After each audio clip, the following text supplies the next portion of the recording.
over. Nothing can be colder than 3 a.m.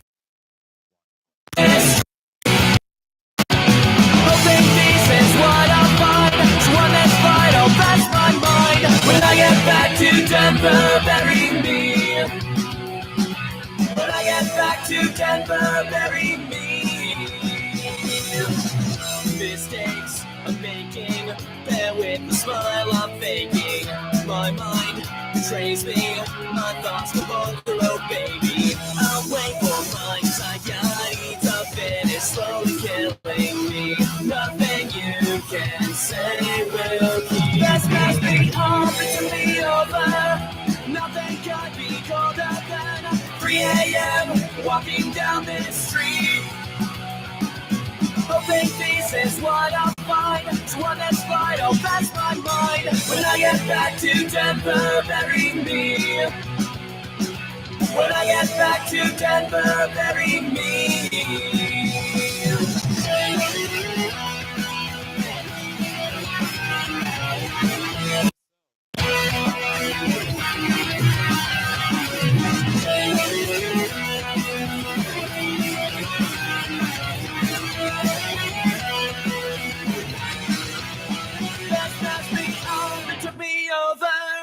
Nothing could be colder than 3 a.m. walking down this street. Hoping this is what I'll find. So one that's flight, I'll pass my mind. When I get back to Denver, bury me. This must be over to be over. Nothing could be colder than 3 a.m. walking down this street. Hoping this is what I'll find. So on this flight, I'll pass my mind. When I get back to Denver, bury me. When I get back to Denver, bury me. When I get back to Denver, bury me. When I get to Denver, bury me. When I get back to Denver, bury me.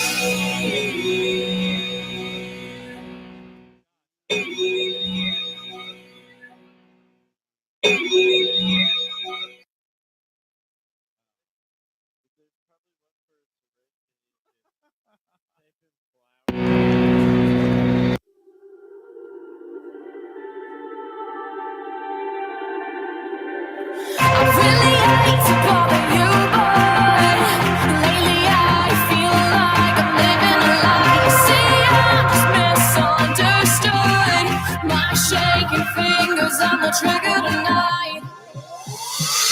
It's me, the enemy. It's me, who holds the gun. It's me, singularity. But I can't be the only one.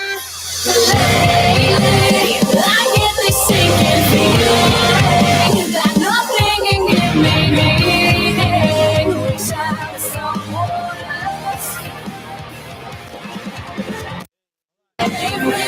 Somebody come and help me.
cuts me deep into the bone.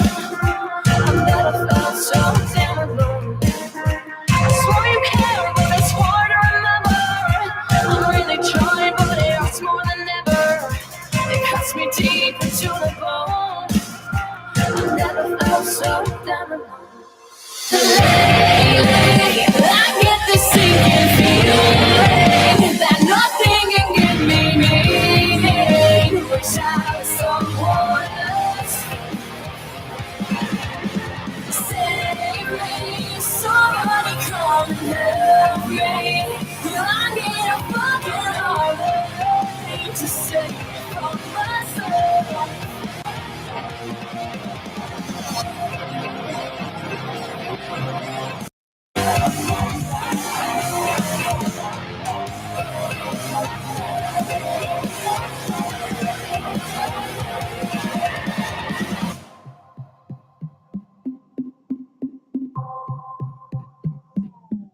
Welcome to the Twist My Arm podcast.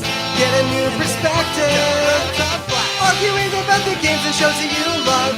Maybe learn something. This is the last podcast you'll ever need to hear. This is the best use for those headphones in your ears. Twist my arm. Twist my arm. Twist my arm. Twist my arm podcast. Want to be a part of the show? Email us your thoughts and opinions at twistmyarmpodcast@gmail.com. Like us on Facebook to access our listener polls, and follow at twistmyarmcast on Twitter. Listen for free on SoundCloud, iTunes, and Stitcher. And now, here's the host of the Twist My Arm podcast. Hello and welcome to the Twist My Arm podcast. We are hanging out tonight. We're gonna do our first ever watch party on YouTube. Don't worry, YouTube. We're not gonna do any sort of copyright things or anything. It's airing we have a inside plan. We have a We're good plan. to go. We've checked it all. Yeah. No, we have a plan. So anyway, my name is Josh. I'm your forever host and friend of the Twist My Arm podcast. I am joined today by my other forever friends and co-hosts of both Crossover episode.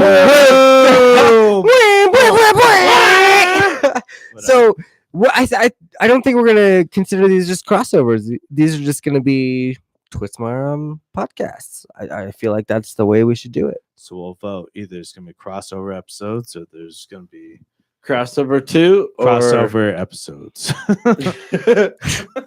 Anyway, Evan is here Hi. and Justin is here. Whoa. Hey. For those of you that watch from the Galaxy of Heroes show, we're kind of changing things up a little bit. I have noticed that there are a lot better YouTubers out there for Galaxy of Heroes. Man, fuck those guys. No. Listen. This is legit. I feel like that when we do a Star Wars show, we should do just Star Wars news or just any sort of content we can provide for Star Wars fans. Galaxy of Heroes is fun and we play that game a lot, yes, but when it comes to advice and what you should use and whatever, Retiring. I like to leave that to the pros. So I feel like we're gonna change this a little bit. Meld. We Yeah. just took that page. And we're just going to move it around. So by change this, I mean we're going to start doing watch parties. Oh, that's going to be great. Watch parties And we're going to start today today. with Star Wars. Star A New Wars, Hope. Star Wars. Is it going to be good? I mean, I don't know. We're going to watch it and we're going to talk about it. Never So- seen it. The way that we're kind of Kidding. trying to do this is I have this movie stopped and paused on the 12-second mark. You can see the Lucasfilm Ltd logo. It is Twinkly. this version right here. This is the version that you want to have. It's the forever And- version. Well, I mean, it's like the remastered. It's the Blu-ray version, and you want to have that one ready, and you want to have it paused at the 12-second mark, and at the Lucasfilm For the LTD logo. movie. Yes, for the movie, and Blu-ray, yes. and what we're gonna do is we're gonna watch this movie, and we're gonna talk about it, and we're gonna give like commentary about it, and just have a good time watching this movie. And so Get your popcorn ready. that's basically it. Yeah, get your Yo. popcorn ready, get your movies ready. If you It's about to be love Star Wars, I mean, fantastic. we're just gonna do this as fans of the Star Wars universe. We're gonna do this as lovers of that Ooh, that yo. 70s version of this I'm film, hoping and the special 70s editions. version, No, I'm this is the sorry. special. But I'm just saying, like the 70s Just treat yourself. Star Wars, like We had that on how VHS. this movie started everything. You know what I mean? Yeah. Like it's and I guess by 70s version, I just mean like this is what started it all. This is kind of This is the beginning of amazing. everything. And what I It's would like to before do, the added scenes and all that, though. yeah, there's some added scenes in here. And the though. original songs. Yeah, but it's fine as long as, again, this version of the movie, Yeah. the Blu-ray version, Yeah. I have it stopped and paused on the 12-second mark at the Lucasfilm LTD logo. We are going to watch this movie. We're going to be able to hear it, but you won't, because if you'll be able to hear it, then YouTube will get really upset with us, and so we won't be able to, continue that. We'll get, stopped. So I think this should work. Hopefully. Oh God! Oh no! I'm trying to look at the comments here. Oh, hello, Matthew. Matthew is here. Hello, Matthew. Thank you, Matthew. We can see the computer, but it's so far away that we can't see exactly what comments are there. So, but let's start with how have you guys been? It's been what, about a week since we've had a show? Yeah, I've just been out there, just been Killing it. killing it at life, you know. Yeah. Just, I don't know. What about you, Justin? How have you been? I've been good. It's been a couple weeks since you've been on the show. Yeah, Yeah. it's usually different, but I at work I delivered a child. There you go. Congratulations. That's awesome. I was sort of behind the 8 ball, but I picked it up. Okay, all right. Yeah. All right. But you did it. Yeah. You did it, right? So everything was fine. Healthy baby. Delivered, boom. It was a healthy baby, healthy mama. But Okay. there were some hiccups along the way. There was a few dents in that kid's head that just went skidding along, and it's like, whoa! Sorry. Yeah, But everything's fine, right? yeah. You fine. did a great service to the And- community. and then The I kid gave me a thumbs up. It was- Oh, that's funny. went up and saw them the next day, and they were both doing well. Nice. Yeah. Nice. No children were harmed No- during this Nice. Nice. We also have another friend joining us. You Oh. can't see him, but his name is also Josh, and he's on the outside over here. Say hello. Hello. He's saying hello. He's here to watch the movie with us. I feel like if we watch, one or two movies, maybe eventually he'll show his pretty face. Well, he's in and- hologram and mode talk right about- now. Yeah, so. yeah. He just put the mic in front of him, Justin. Have you watched a Star Wars movie before? Oh, not at all. Never. You've never Oh, watched a Star Wars dang. movie. Let's Only go. the action Let's scenes. do this. Only what? Sorry. Only the action scenes. Okay. All right. So this is going to be a whole experience. So you have to be here for every single episode now, correct? Boom. Easy. Easy. Okay. Boom. I love that you, the viewer on YouTube, can't see this mysterious man over here. But Whoa. I'm super excited to introduce you to the Star Wars. Greatly appreciate Universe. it. Thank you for bringing me in. Yes, I had to give definitely. a Thanks for clue- being here. If I had to give a clue, he's 7'9". Yeah, that's not exactly 7'9". true, but hey, That's you why know, he's it's off fine. 6'7". Don't worry, he's 6'7". He's 9'11". I do just want to bring up one little thing that has happened through the last week. Galaxy's Edge at Disneyland has Yeah. been revealed. Have you guys watched the videos or seen the pictures? No. It looks amazing. Well, they spent a fucking $1 billion, so it should be amazing, bro. It looks amazing. What do you mean? Like Go- full Millennium Falcon, like 2 sides. They have A-wings. Oh, look, Evan's fucking things up already. We're 10 minutes Hello. into the episode, all and hear? he's just. Hello. Sorry. I hear But you no, guys. They Getting have all the emotional, ships. They have like all the layouts of different planets. There's lightsaber building. There's like gun building. There's all sorts of. Just push that in there. How Sorry. about that? Is that better? There's- What? Oh, okay. You get too high. So, but anyway, like you see these videos of people walking through. I mean, the last picture that I saw was a picture family of happy. no, it was George Lucas, Harrison Ford, Mark Hamill, and Billy D, and they were all standing in front of the Falcon. Well, Billy And D it- was all like, It kind of made me cry a little bit. because it was awesome. I got a little emotional. Yeah. I think that so Galaxy's Edge at Disneyland is a smaller version of what Disney World is going to put out, because Disney World is going to have like an actual Star Wars world. You know what I'm With saying? Like alligators. sure, Some but bird.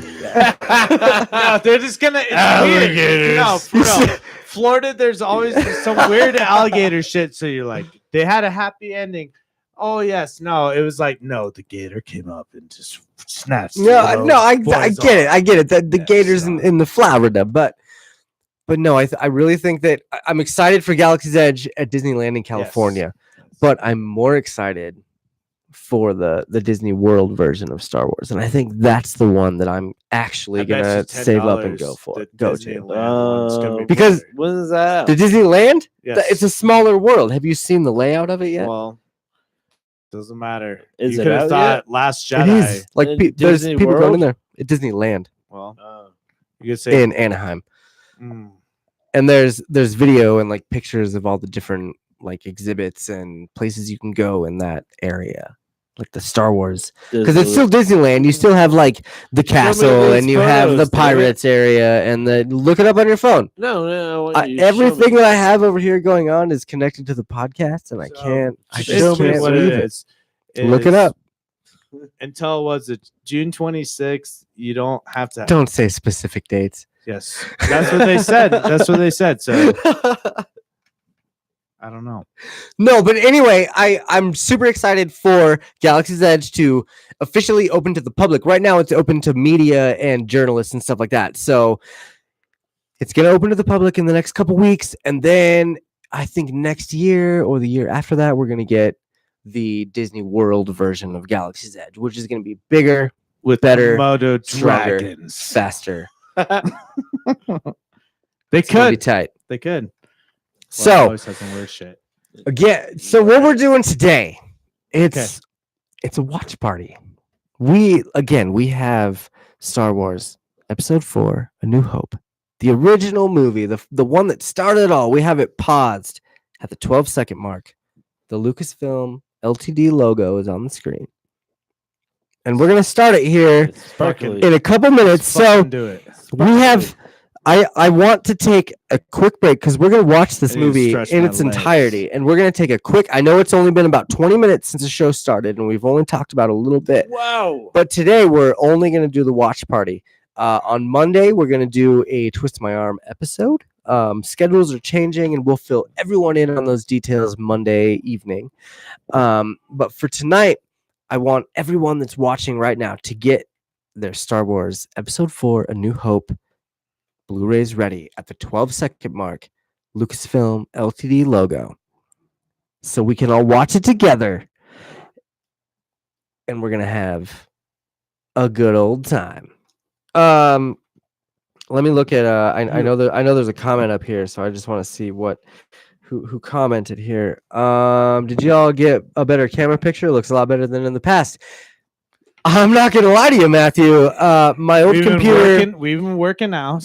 We've My old computer died, getting those games. bro. and my old PC died, and so Evan here luckily has a really nice Mac. I mean, this thing is It's fucking pristine, bro. It's This thing is amazing, and it brings the best picture, and I feel like it brings really good quality to the game. So I think it does a lot of those things, but It I re- think it's mostly that we've been working out. no, I haven't been working out at all. Then it's been like climbing rock towers and mountains. No, Evan's with one a arm. lion sack of shit. Like That's it's been like that's why I just have to flex everyone. no.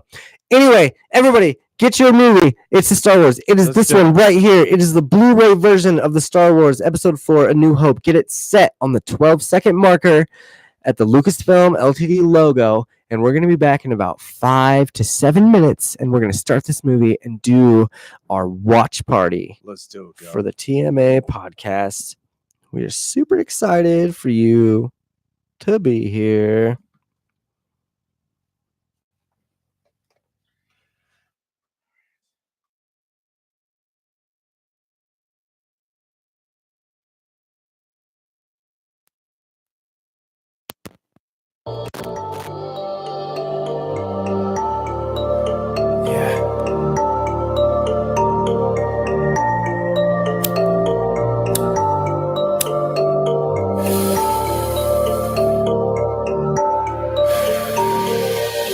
The devil is real and he knows my name. He gave me lust and he made me crave the taste of whiskey and the way I'm slowly marching to the.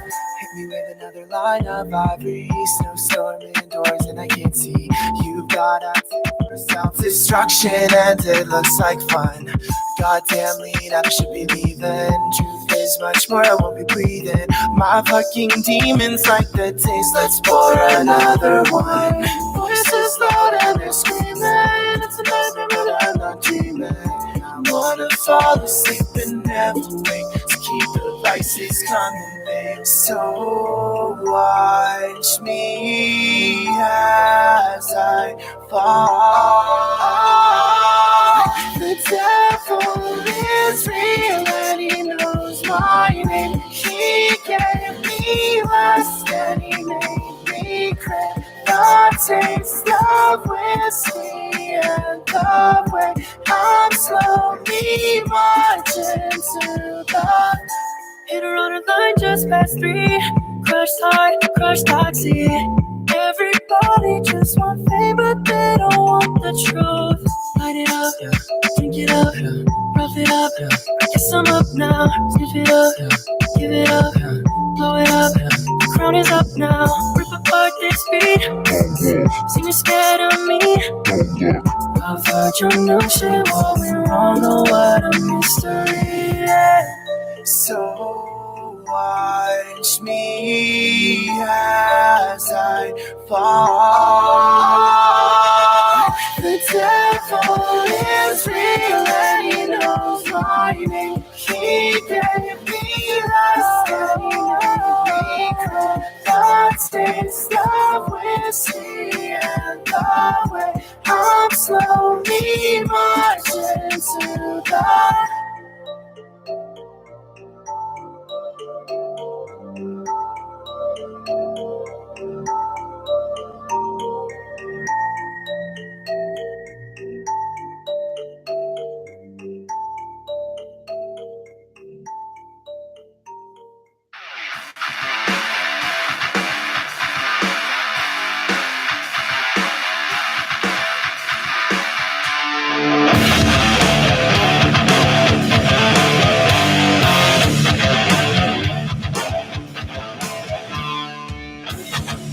Floating along at the break of dawn, scratching the surface and moving on. The others surround me, but not for long. They move in a dead way, but I don't belong. So I'm moving on, crossing the 7 seas. It's easy. My only compass is the feeling of me.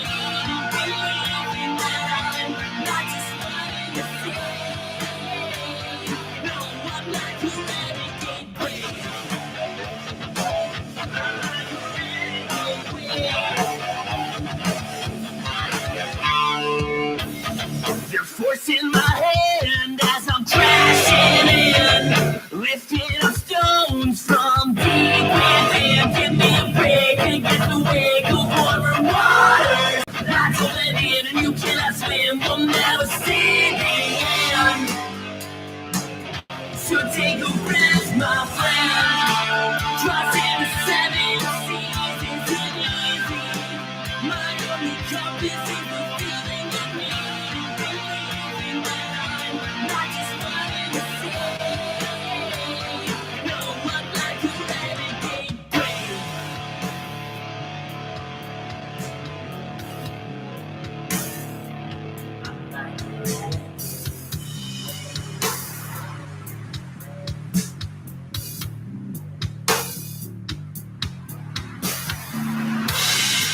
Either sink or you float, so hold on tight to the lifeboat. I'm tired of playing it safe, so get up or get out of my way. I'm a renegade. You either sink or you float, so hold on tight to the lifeboat. I'm tired of playing it safe, so get up or get out of my way. I'm a renegade.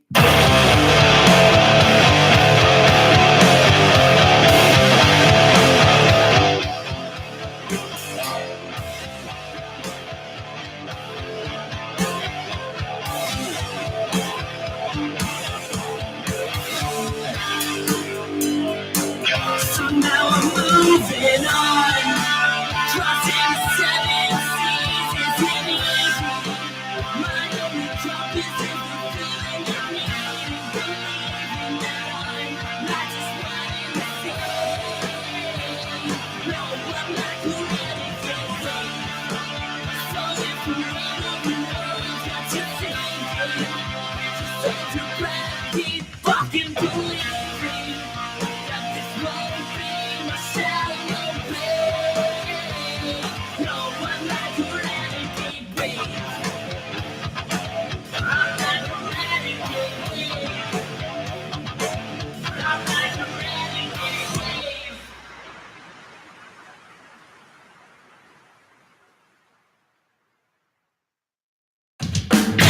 Can you hear her? Silent screaming in the shallow breaths that she's breathing. Give me all your troubles, give me all your worries. I'll take them and I'll hold on to them for you. I will lend you my ear every day of the year. My door's open to you.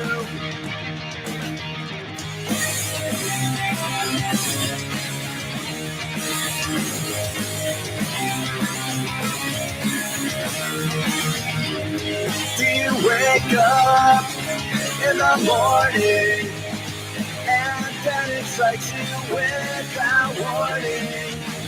You want to stand up and run, but you're paralyzed. Your blood is rushing, your heart is racing. I see it in your eyes. I will lend you my ear every day of the year.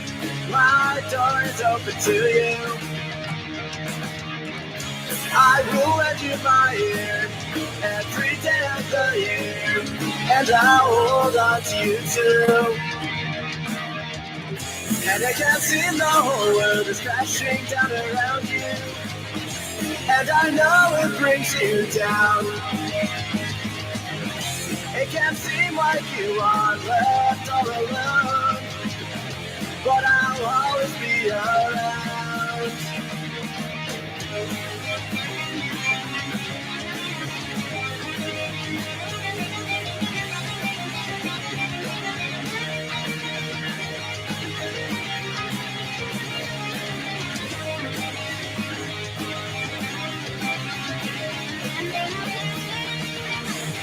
Can you hear her silent screaming in the shallow breaths that she's breathing?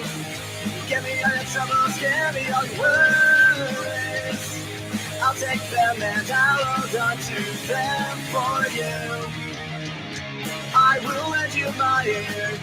Every day of the year, my door is open to you. I will lend you my ear every day of the year, and I'll hold on to you too.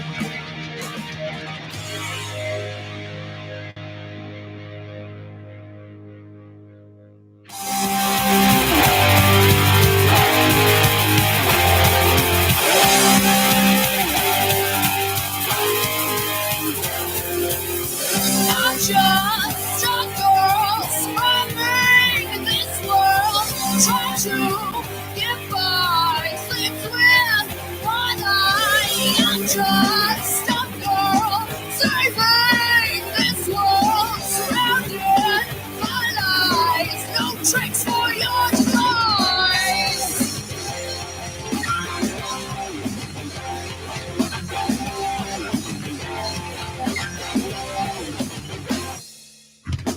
So when comes the day, feminism is thrown away. Because in the end, who's gonna save the man? Who's gonna save the man? Who's gonna save the man? Who's gonna save the man? Who's gonna save the man?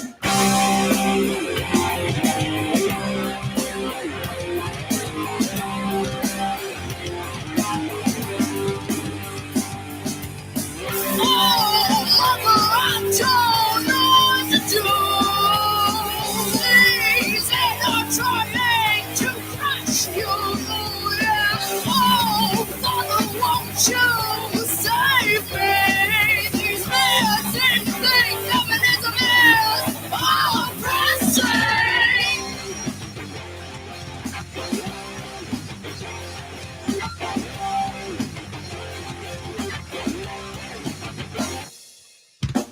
When plans get the guys who spend their prayers lies. When plans get the man who think their rights are dead.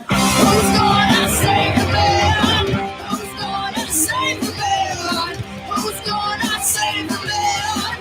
Who's gonna save the man?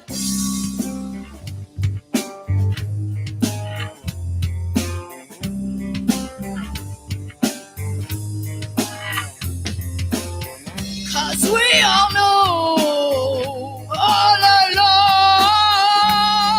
and women just can't get along. Yeah. We all know, yeah, we all see women ain't made to solve how they feel.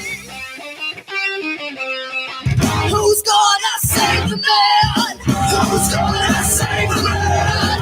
Who's gonna save the man? Who's gonna save the man? Who's gonna save the man?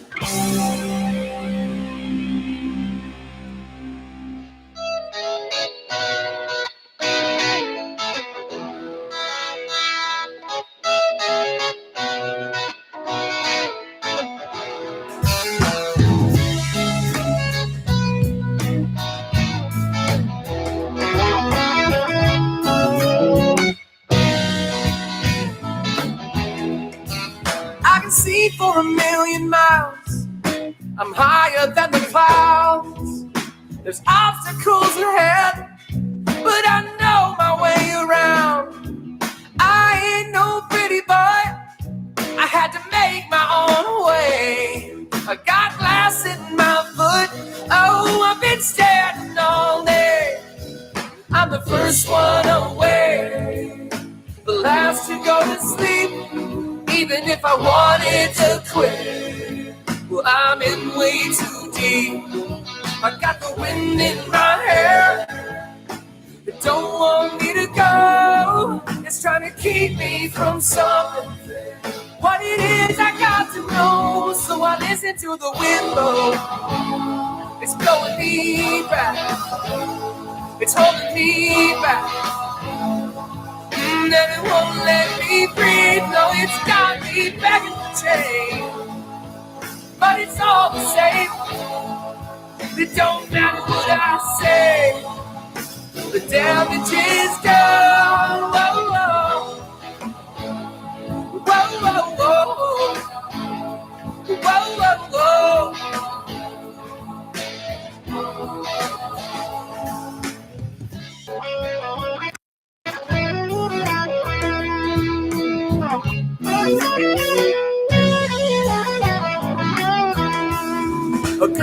depends on the sky.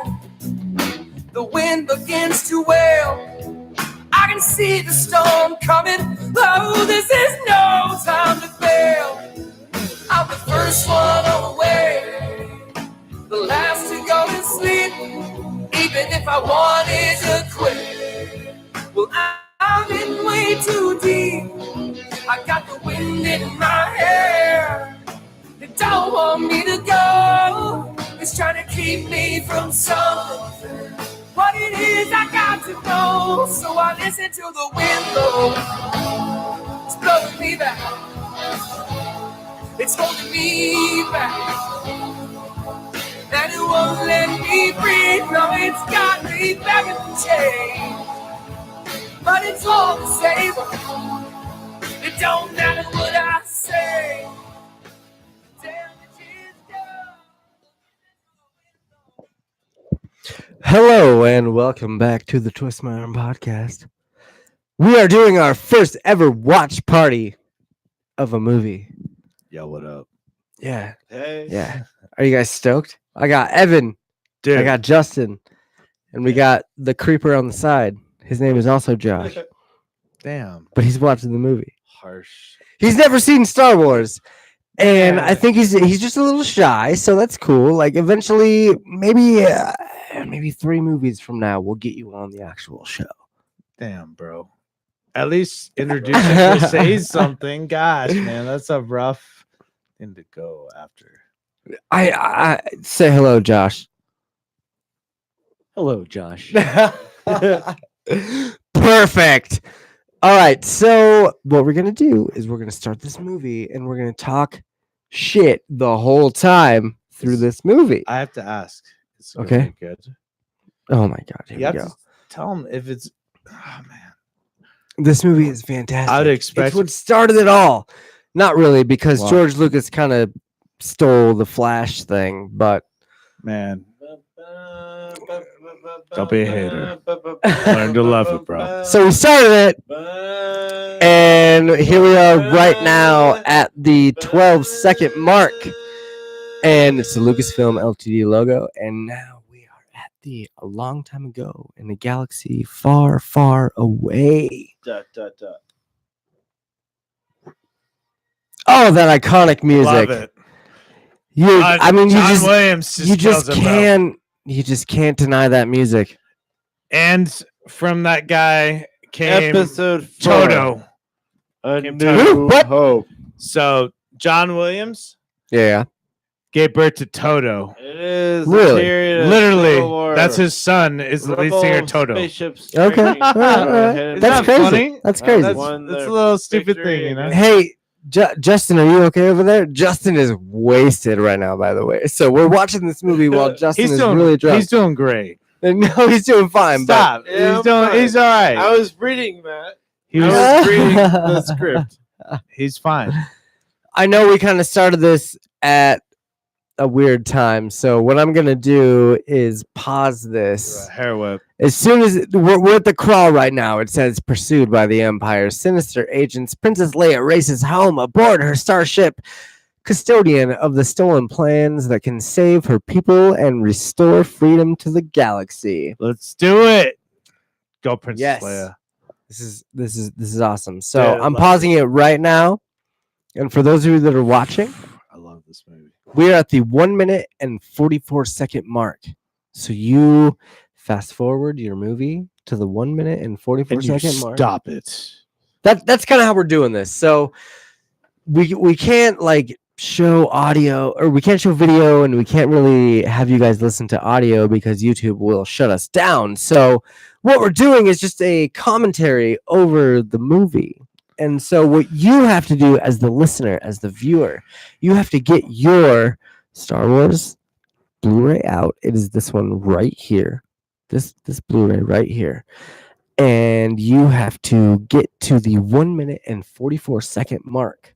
And then Right now, you can pause it. Seconds. You can pause this YouTube video. I mean, then- we're live right now, of course, but no, but then like Josh when you're does- watching this later on down the road. Josh does Morse code for when you just do that. It's That's how it does. the 1 minute and 44-second mark. Yeah. So Morse code. so that's where we are, and that's where I'm going to start the movie. Let's do In it. 3, 2, 1, go. So you can't hear it as a YouTube viewer unless you're watching this. Like obviously you can hear it now, but what we're doing is watching this on the screen in front of us, and we can hear it, but you can't because YouTube, like, you hate us. So that's fine. Whatever. We found ways around it. Is what I'm saying. Josh is like, you're really missing out on this shit, YouTube. So at this moment, I mean, look, dude. Oh, When my I was younger goodness. and I saw this shit for the first time, look at this fucking Star Destroyer just going, Oh, dude, it just was and it's amazing. blasting away at that other ship, Massive. right? It's Yeah, it's it's fucking insane, Fucking right? giant. for sure. Yeah, it was- So, like, when you first saw this movie, weren't you blown away at, like, The size. I mean, because obviously, like, most of us, when I saw this movie when I was like 7 years old. Yeah. When was the first time you saw this particular movie? around like 5 or 6. Yeah. Okay. Sure. Okay. And did this sort of thing, like the scale of those Star Destroyers, they just, Nah, just like the whole special effects, like everything. Oh my It was like God. Terminator 2 when it came out. You're like, holy shit. oh my God, Man, right? this is gonna change filmmaking. It's just like I wasn't alive for when this shit was originally released, but it's like holy shit, like it's one of those Ugh. movies. Like if a kid watches seriously Terminator 2, Terminator. watch that shit, Dun, dun, dun, dun, dun. and then you have Arnold who's like, what's wrong with your eyes? What's that? Calls that No kid out for way. crying, dude. It was fucking horrible. Just kidding. Anyways, going No, on I to the just- movie. And this part, how many This did you guys have Star Wars toys as a kid? Yes, Yeah. original 70s toys. Did you? Oh, no, I you have didn't. the Shut the 70s fuck up. toys. Did you have the Rebel soldiers? You remember those guys? Yeah. Did not. These ones that just get wiped out. Dead. Pew pew pew pew pew pew. It's a little loud. Is it loud for you Nah, I guys? have to Yeah. turn mine up a little bit. So I turned mine way down. So Pew, pew, we can pew. hear the sound, and as long as you guys are playing the movie at the same time, like this is the scene right now where the stormtroopers are taking over the rebel ship. But when I was a kid, I feel like on my birthdays, people didn't really know what to get me, so they just got me random Star Wars figures, and so I had a bunch of stormtroopers and a bunch of like random ass rebel fucking troopers, and I always replayed this particular scene whenever they're all fighting each other and stuff. And I did have this Darth Vader, the one that's walking in right now. Dude, Darth Vader's the shit, bro. Fuck yeah, he is. If I give it anybody in this whole universe, I'll just be like force choking people dead. Did he scare you? No, he did not. I don't- I was always secretly rooting for him. So I'm like, Dude, I had nightmares about Vader. really? Why? I was rooting for him to win. Because he was a badass and he was scary as fuck. I Most- didn't find him scary. Most powerful person in the deck and like the whole galaxy, but it's like, all right, that's cool. Right. But yeah, dude, I was secretly just rooting for him. I was like, man, yeah, I like this guy. Comes over, sounds like he has asthma. Okay, he's at a disadvantage. All right. I mean, that just that For sure. first scene where you see him, it's super terrifying, and then it cuts to right now we're watching 3PO following R2 into the escape pod, and Princess Leia giving the plans to R2D2. So it's It looks very 70s.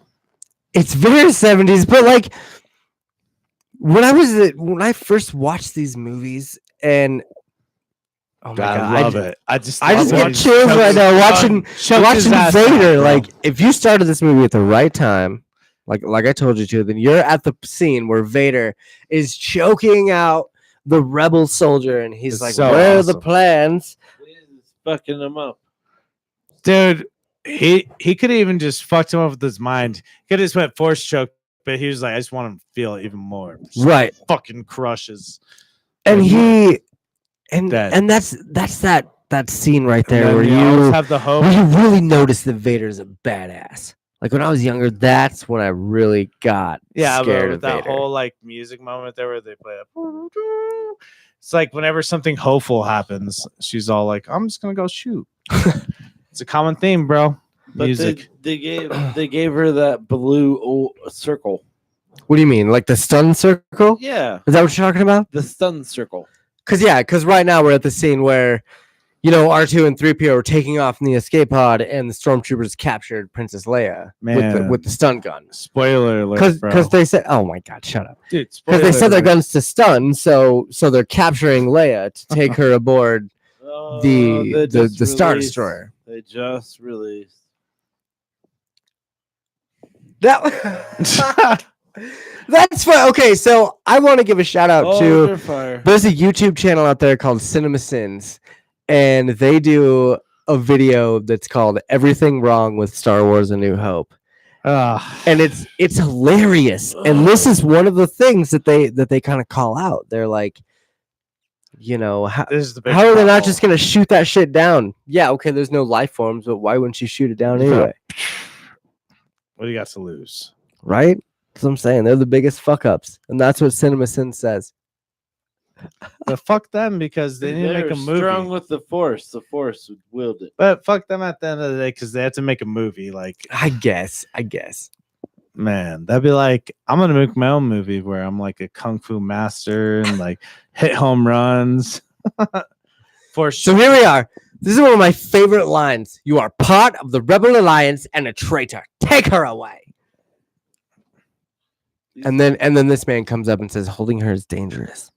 You Right, sound right. like, This is where they kind of give those hints of a bigger universe within the Star Wars, universe, I guess I could say, because George Lucas obviously had plans to make this more than just, He was gonna a make Star Wars movie, just one movie. He had a whole story written out for episode 4, 5, and 6, and then 1, 2, and 3. Well, I really hope that he would have made a really good one, but the first 3, good. Ugh. You're talking this one, A New Hope, and Yeah, Empire, yeah. and Return first, of the Jedi. First 3 made were good. You don't like the prequels? You're like my brother, Anakin. I got the high ground. Don't try it. So we are at the 9 minute and 10 second mark right now, where 3PO and R2 are walking through the desert. What did you guys think of R2 and 3PO Dude, Anthony, when you first saw Anthony this? Daniels movie? fuck was awesome. C-3PO. You're not a fan of 3PO? No, Why? it's just annoying. He follows the rules and Yeah, but goes by he's a the- protocol droid. He follows protocol. I'm not going that way. You just heard him. He's a pansy. Well, He's- R2 goes with the Force. You think R2 is a force sensitive robot? Fuck yeah, he's been Yeah. through all of the saga. Really? 1 through 8, R2 has been there. Yeah, shut guess- the fuck up. Hey, whoa. Whoa, Whoa, that's aggressive, Justin. Oh, sorry. But I could see R2 being a part of like a deeper story. I don't think R2 would be part of the Force per part of se. It's part of the Space Force. R2 Force. is a force sensitive robot. I could see it. Are you robot? Luke Skywalker. Boom. This Yeah. always reminds me Spoiler of, alert, of if anybody hasn't Spaceballs. seen it. You guys remember Spaceballs? Yeah. Comb the desert. Man, we ain't found shit. I really hope that they make a Spaceballs 2 eventually. That Never. kind of correlates with the new trilogy. I think Mel Brooks would have a really good time. Nah, man, they're gonna have Ryan Johnson direct. Oh my god. Ryan Johnson. Eventually, so what we're gonna do with these podcasts, and by the way, we are at the 10 minute and 55 second mark Yes. where 3PO is walking through the desert. It is this Star Wars Blu-ray movie. But the plan is right now where we have one of these watch parties a month, right? Yep. And by December, we will have finished Last Jedi, and we will then go watch The Rise of Skywalker. Rise Skywalker. Yeah. And then we'll do a review on that. So I think that's the plan right now. We're gonna do these monthly and kind of just watch these movies. And as long as you guys watch them with us and hang out. It should be a good time. I think it's gonna be Yep. great.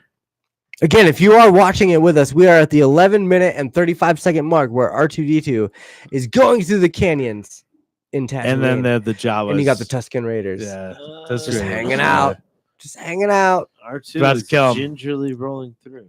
I guess maybe they are Jawas though, because I think the Jawas come out like Tuskens, Yeah. are a little more brutal, Jawa right? scene, yeah.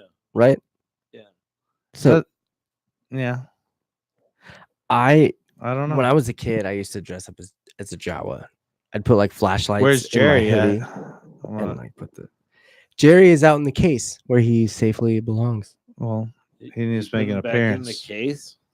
Yeah. every I month. like Jerry the Jawa. Sometimes You I used to take Jerry hashtag out him. and I'll show him off. And he's an stuff, asshole, and- and then you have to put him back. Right? yeah, and then he gets a little cocky, so I have to put him back in the case. Jerry the Jawa is he's my pocket Jawa for those of you that Talk know about me or, talk Then or about- I'll whatever. follow but- Jerry the Jawa. you can see him on the Instagram of TMA podcast. He's been to a lot of grand openings. Yeah. Jesus. So look, man, when I was a kid and I was first watching A New Hope, this whole scene right here where the Jawas are picking up R2D2 are like the first characters that we love. Like I fell in love with R2D2 when I first saw him on the screen. And so seeing the Jawas when I was a kid, like taking him away, I'm like, oh my God, what the fuck are they doing with him? And I guess to reiterate many points that I've made, these movies are made for kids. And that one, I mean, as a kid watching that, I was just so immersed and just so involved in like what would happen with R2.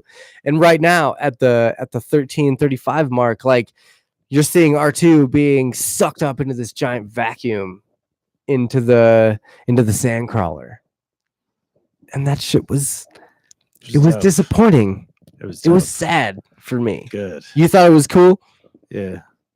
When did you first see A New Hope, Evan? Saw it at 1 year old. Can you remember the exact day that you first saw it? And Not the and, exact like day, but probably 1992. 1992. Okay, so you were like 5. Yeah. Okay, all right, about the same age. I was 'Cause my brother was 93 my and I was brother about 5, My so brother was yeah. about like 9 at the time. So BK was about 9 at the time. So yeah, man, like he had all the action figures. And were you stoked about it? Like, oh yeah, did you when you went to school? Were you like, I'm fucking Luke Skywalker, and you found the cute girl that you had a crush on, and you were like, and you're Princess Leia, Yeah. and your But best I'll- friend yeah. was Han Solo, and were you that kind of kid? Like, don't because know I was about- that kind I of don't kid. know about Han Solo being my best friend. That guy, questionable. Questionable. No, but I mean, for me, it was Han Nah. Solo saved Luke Skywalker's life, and obviously, in my story, I was always Luke Skywalker because he was the hero. But I needed that one friend, Han Solo, to save me. Which True. I mean, obviously, we'll see later on in the movie. But Chewbacca.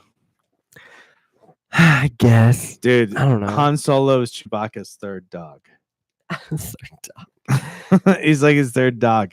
What kind of did you have any toys when you were a kid? Yeah, dude, I had some of the like my brother and I. We had some of the original '70s toys in the Darth Vader collectible helmet. Okay. Do you remember in the 90s when, and again, we're at the 15-minute and 30-second mark where you see the sand animals and So the my- stormtroopers The riding on top of the added sand scene, animals. Added scene. It is an added scene, but in the 90s when they added that scene, they also released the toys. Did you have those toys, Justin? Yes. Did you have those little fucking worms where you would like put your No, I your had sand the- trooper on top of I it? had the iguana-like creature. See, that's what I'm talking about, man. The, Those toys were fucking badass, They were. I'm not gonna lie. They were fucking cool. They right? really were.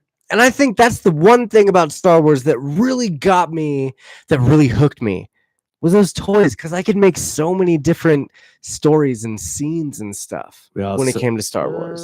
That was yeah. where George Lucas did himself right. He's like, He "It's kept cool." all the rights to the He's like, I'm toys. just Yeah. gonna do the toys. You Yeah. know, it's probably not gonna be a big hit, dude. Crushed it, bro. He Talking did. about all time, like killing it.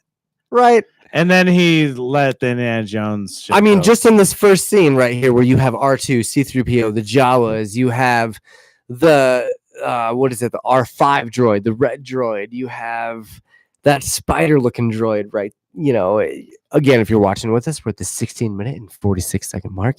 I know I've been saying that a lot, but It's a I'm great trying to keep movie. you guys involved in the show and watching with us, because it's a little weird when we're doing this live on YouTube and trying to watch a movie with Not too everyone. weird. So it's kind of weird.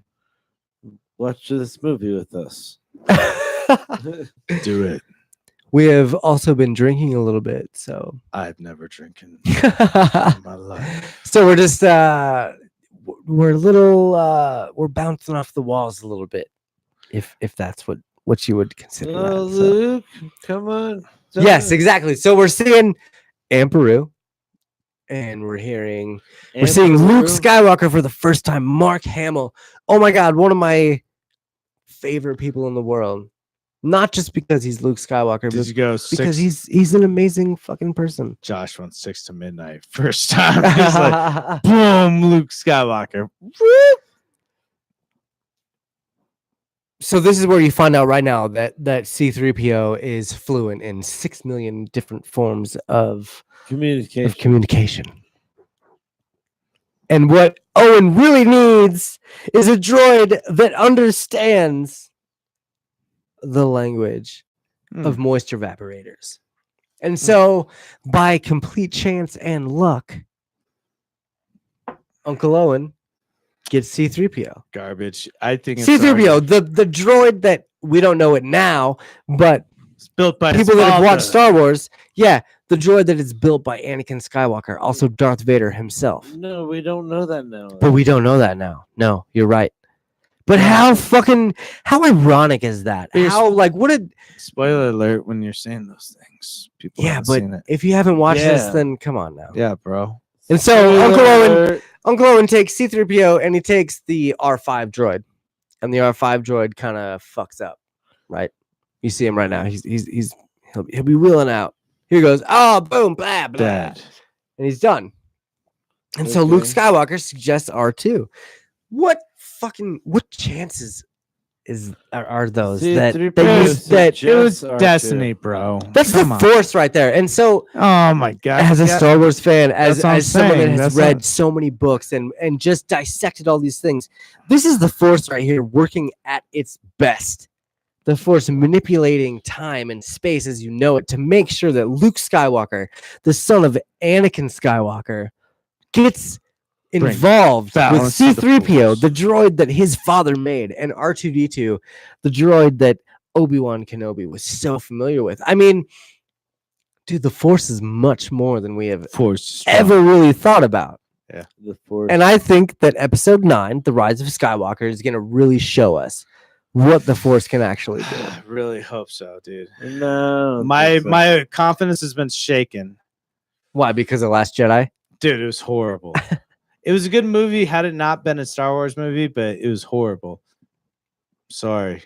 Last Jedi was fun. You gotta let it go. It was fun. It was a good time, and I enjoyed watching it. But we're not watching that movie. Number 1. We're watching Star Wars, the original Star Wars that came out in what, 79? Maybe. 77. 77. Justin, 77. 77. Let me Once just again. confirm that. 77. You're exactly right. Also, Jeremy, Chip, No. this is kind of the special edition.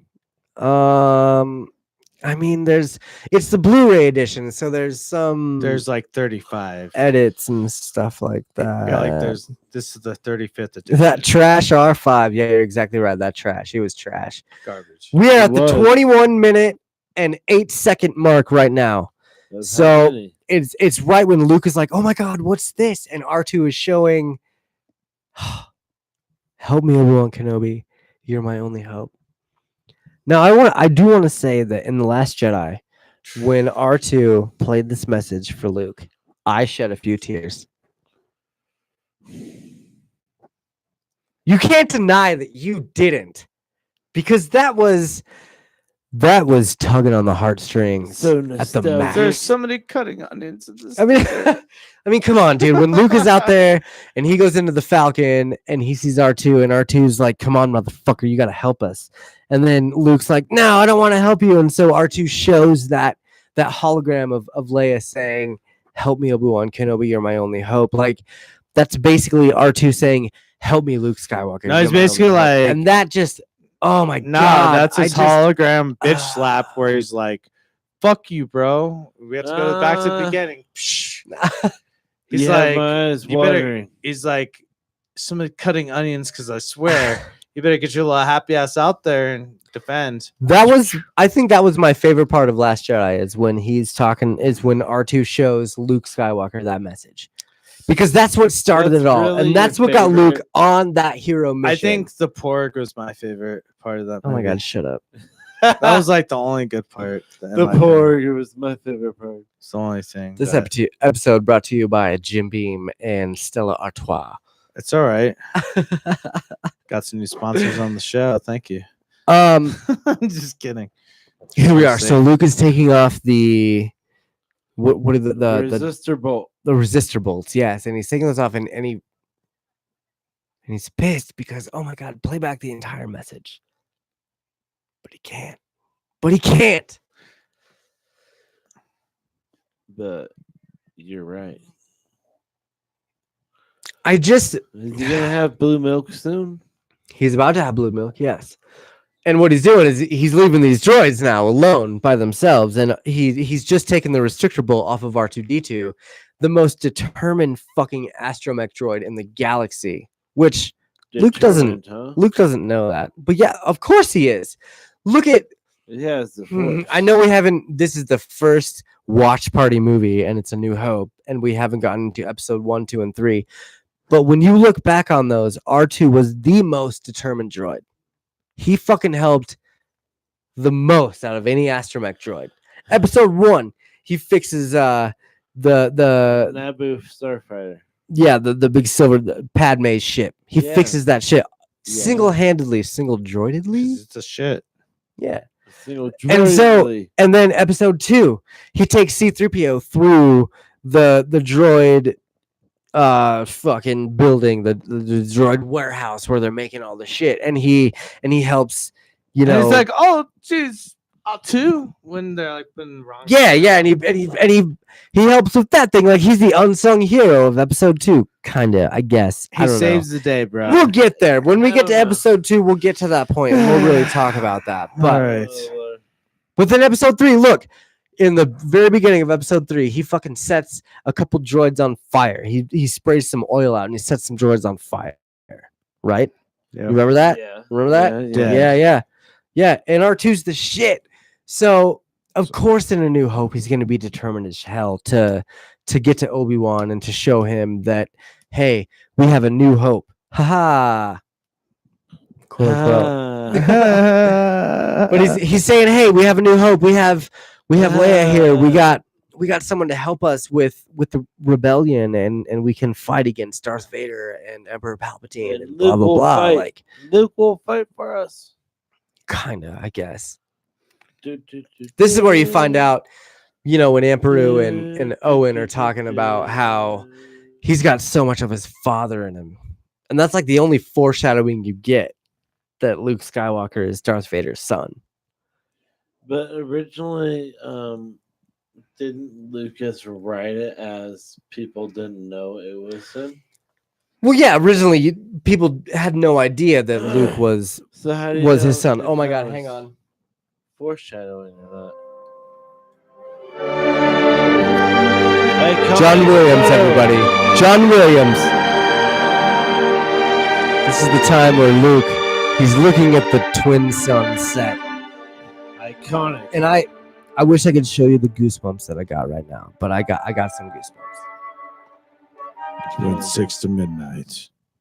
That's basically what I'm gonna do. I'm gonna play a couple scenes through the YouTube. You'll be able to hear a little bit of it, but I can't play much because we'll get shut down. So this is the time where Luke finds out that R2 is going on about his mission and he's escaped. He played Luke to take the restrictor bolt off of him so we could leave. Because R2 is a G. Yeah, exactly. He's always been a problem. If you're just joining us, we're at the 26 minute and 57 second mark. Oh my God, Luke is gonna get it from Uncle because that little droid is gonna cause him a lot of trouble. What kind of trouble? The good kind? Was Or this the the first bad Star Wars kind? movie you guys saw? Yes. Yeah. Was it? Yeah. Yeah. How else would you have seen it? The first Star Wars movie I saw was Return of the Jedi. Yeah. And that is my favorite. Because that's a little. And I think it's because it's the first one I saw. And it's because you had the Ewoks. Wicket was your buddy. Well, I mean, I was pretty Warwick young. So. Davis. Wicket. Willow 2 is coming out. Oh my God. So He should do another Leprechaun. this movie. scene right here, the 27 minute and 53 second mark, like where Luke is going through the canyons, The Beggar's Canyon, with the Sand Tusken people. Raiders, the Sand People. Not to sound like racist or anything, because that sounds Oh kind of my racist. But gosh. the Tusken Raiders, The sand person. this scene, I mean, when you look back in the 70s when they were filming this, like they put the land speeder on a machine and just spun it around in circles and just recorded it going around in circles with Luke and Anthony Daniels in the 3PO outfit and just kind of like recorded that for a little while and you know then added the dialogue later.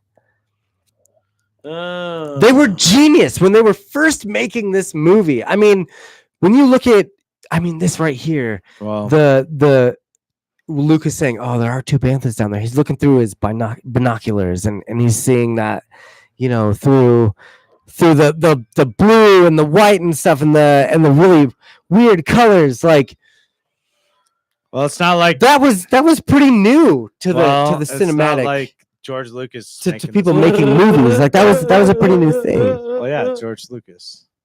That's what makes him great. You're absolutely right. And George Lucas is one of the best filmmakers in the world. Better than Peter Jackson. Yo, All the way. come on. Million times better. Yes. Fuck. Yes. I love Lord of the Rings. Nope. Okay. It was a great Terrible. story. I read all the books and I watched the movies. Evan, are you leaving? No, I'm taking a break. Oh, okay.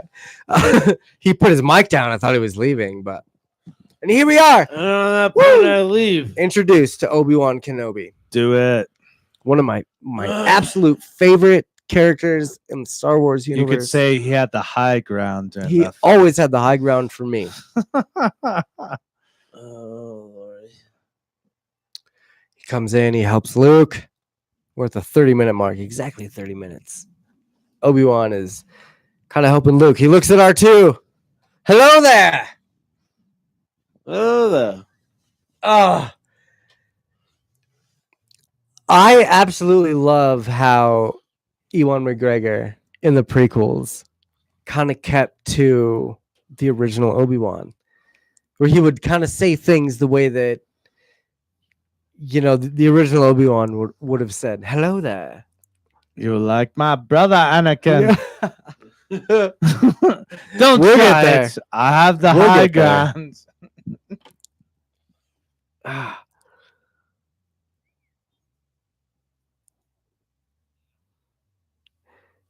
Yes, Kevin. Evan is drunk. And Jeremy says, I think they all are. Yeah. Yes, and we are all drunk watching Star Wars. Never had a drink in my life. It's a good. This time. is Man, so much fun though, because we get to watch one of my favorite movies of all time and talk about it while you, the viewer on YouTube, get to watch us.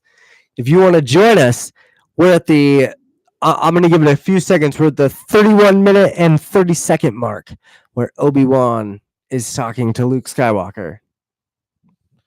telling him about the Force and shit. Kinda. How he's like, do you know Obi-Wan? And Ben is like, of course I know him. He's me. I haven't been called Obi-Wan. Since all before you were born. That brings just so much mystery to the story here. Like, when it comes to Star Wars, when you guys first watched these movies, did you kind of try to dive into that mystery as much as I did? Yeah. But- no, Justin says no. No. You just took it at face value, right? Yeah, I did. Evan, though, I'm not gonna lie. did you try to dive into that? Yeah. That lore and that, the Clone Wars, when Obi-Wan mentions the Clone Wars and you Didn't just trying take to, two not shits about not as much in that detail where it's like I remember the first time I took a shit, like I got you.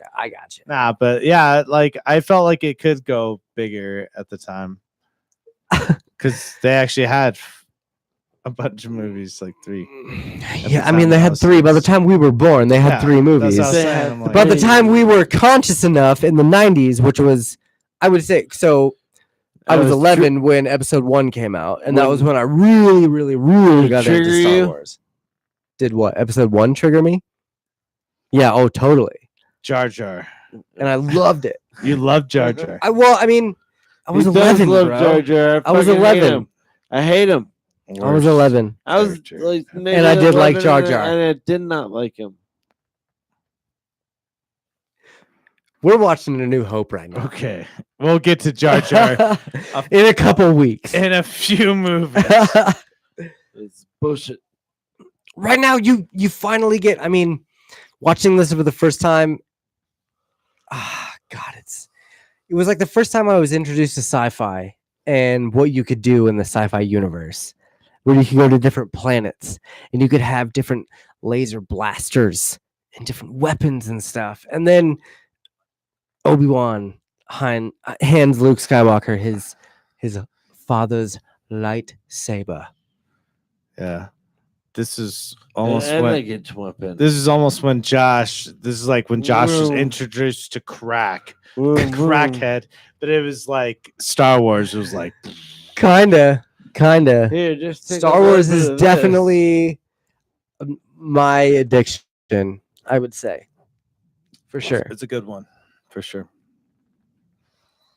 I mean, there's just It's just good this shit. first movie brings in so much mystery with this universe. And How? Luke just asked Obi-Wan, how did my father die? And Obi-Wan says a young Jedi named Darth Vader killed betrayed and murdered your father. And younglings. And then you see later on, obviously we'll get to that point when we see Vader again. killing Like younglings. and this is where, oh my God. Binds us. Binds the galaxy together. Yeah. And R2 agrees with him. He's like, I've seen that shit He's before. like, Yeah, I've 'cause seen he's it. a force robot. My little friend. And where you come from. I saw part of the message. I seem to have found it. They seem to have found it. So yes, you're at the 35-minute and 10-second mark where Obi-Wan finds the message from Princess Leia. And this is oh my God, I'm getting goosebumps, you guys, and I'm kind of getting like a little teary-eyed because like You're gonna cry. this thing, like Yeah. this fucking hologram right here is like, this is what really brought me into it. This is our most desperate hour. Well, yeah. Help me, Obi-Wan Kenobi. You're my only hope. I mean, that gives so much weight to the story. That just shows you how important Obi-Wan is. And that shows you how much more Why did Luke they call- Skywalker could No, be. You gotta Like wonder why didn't they call Obi-Wan like 40 years ago? they did. You just gotta watch it in the Clone Wars series and the Rebels series. Oh, baloney. Yeah. They're like he's a dick just like Luke in the future. Spoiler alert. Boom. Chops his legs Oh. off. Boom. That's I why- think Luke, Hashtag if hits on your we're best friend. talking Last Jedi, I feel your like best Luke friend. kind of, I don't know, I'm talking about Obi-Wan though. You're- Hashtag bad friend. Obi-Wan watched over Luke for his entire I'm life. saying- He made sure he was okay. Yeah, 'cause he felt He guilty. defeated Darth Maul Yeah, in the desert of he Tatooine. He felt guilty because he fucked up his dad. No, Yeah. I think There you he go. I think he felt that he owed the Force And he was a a doucher. debt, and that he had to make sure that Luke Skywalker, He was a the one, he was a bad friend. no, no. Oh my God! And here we go. We get to see the Death Death Star Star. for the first time. Oh, boom! These fucking little bickering assholes. Dude, is it me or This does is that like- guy have a Lloyd Christmas Again- haircut? Lloyd Christmas haircut, not that guy, but this guy.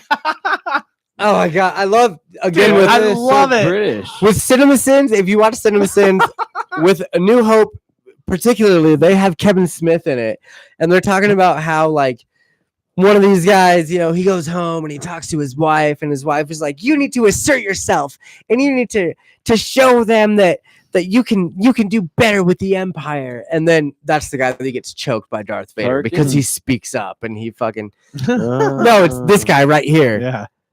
Like you got to watch Cinema Sins. I'm giving it a huge shout out right now. If you go to Cinema Sins and you look up everything wrong with Star Wars: A New Hope, you will totally see what I'm talking about. It's hilarious. But this is again, we haven't seen Vader for a while, since the beginning of the movie, and now we get to see him talking with all of his officers, and you find out that this station is the most ultimate power in the universe. Significant next to the power of the Force.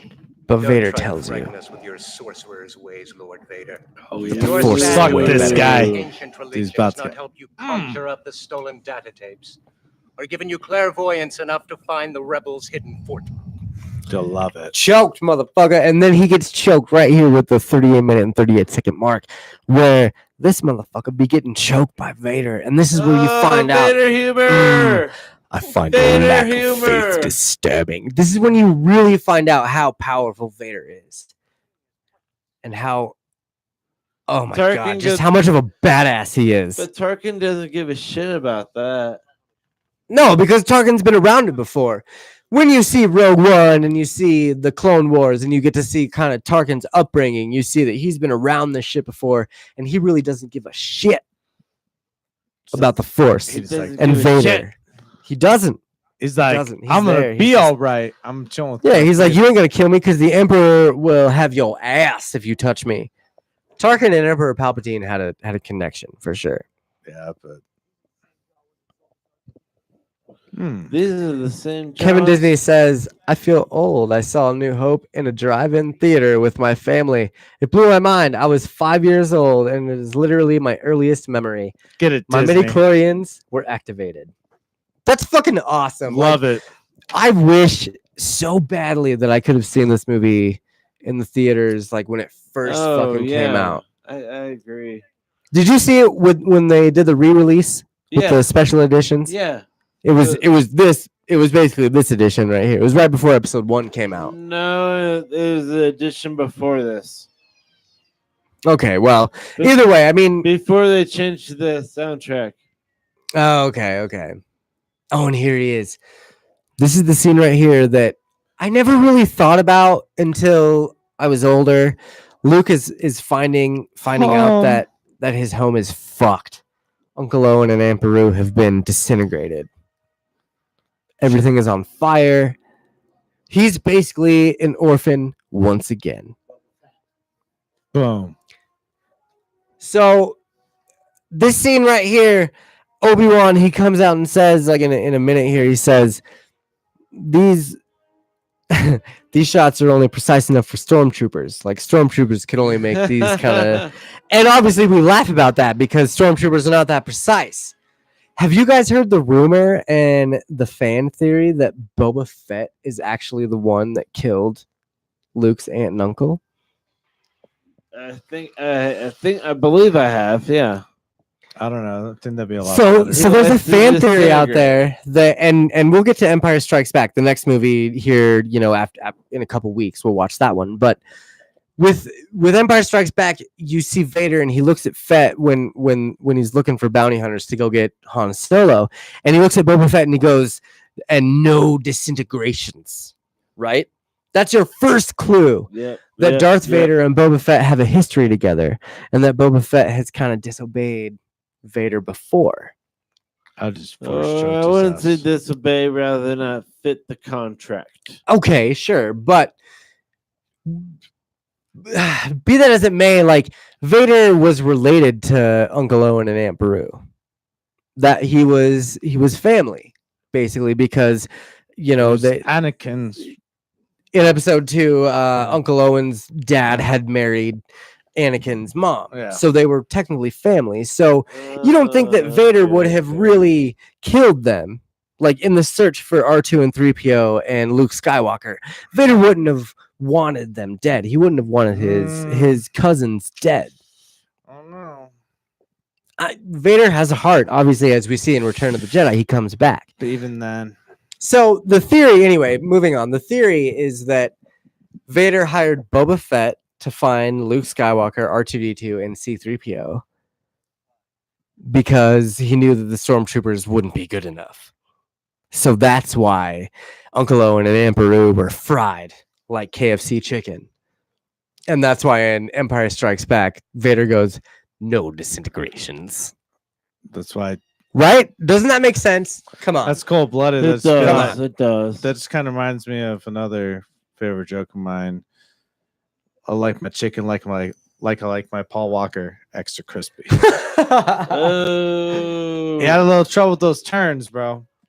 Oh my God. That's what. And here we go. Here's a little bit of That's episode 1 in our fucking New Hope, because obviously when you remake the original movies, you have to put the dinosaurs and the little fucking bugs and creatures in here.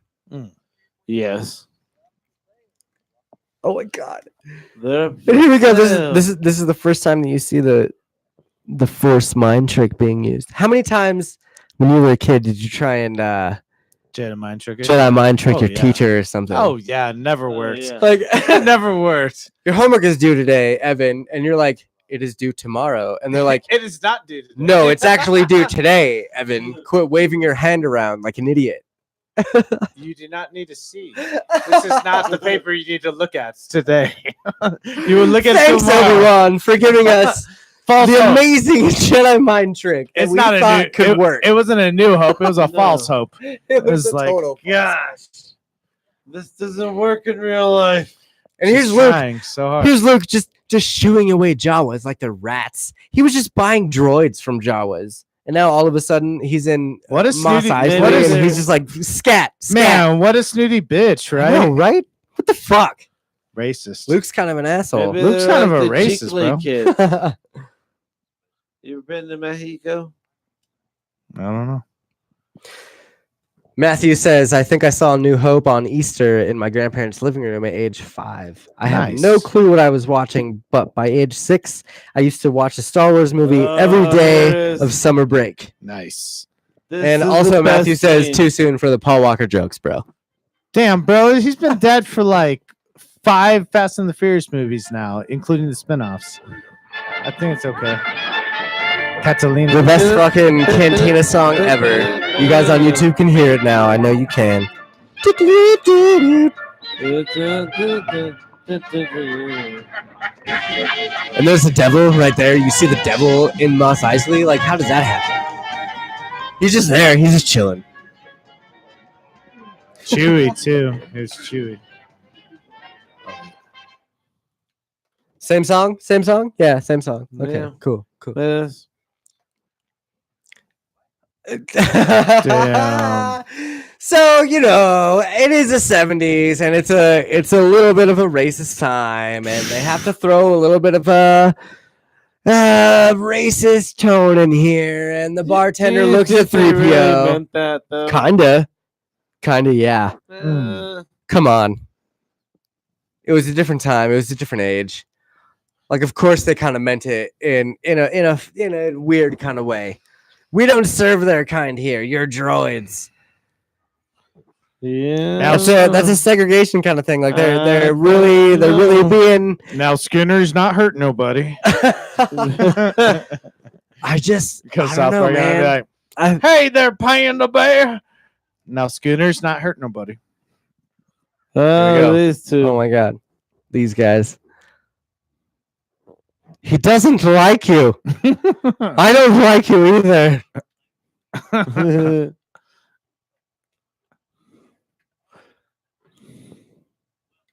On 12 systems.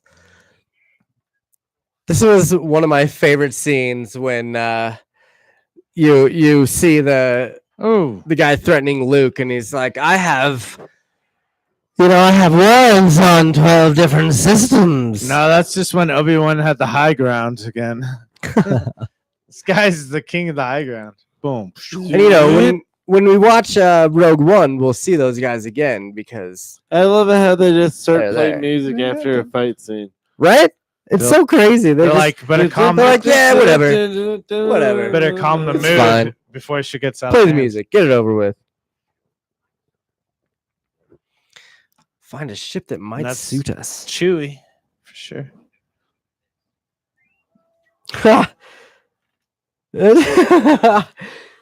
Jeremy, also known as Chip, says, how many people did they audition for that dude?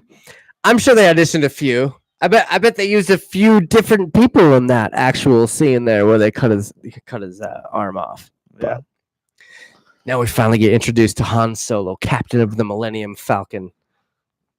Never heard. Have you never heard of the Millennium Falcon? We're at the 48-minute and 15-second mark, and you're hearing Han talk about the Kessel Run. What did you guys think about the Kessel Run when you first heard about it? I thought, what was that? I mean, seriously, like age Solo. at age. by the like time 7, we were old enough, so by the time we were watching this movie, probably 94, bro. no, 95, 96, we already had a Han Solo trilogy out that was explaining the Kessel Run and how that shit worked out. Yeah. Did you guys hunt out that No. kind of media to find out exactly what it was? I have it right now. I know, No. because I let you borrow it. No, you let me borrow. Oh yeah, the bounty hunter. That's right. That's right. That's right. That's right. I have the Han Solo stories. But I was one of those kids that I'm not a bad pilot myself.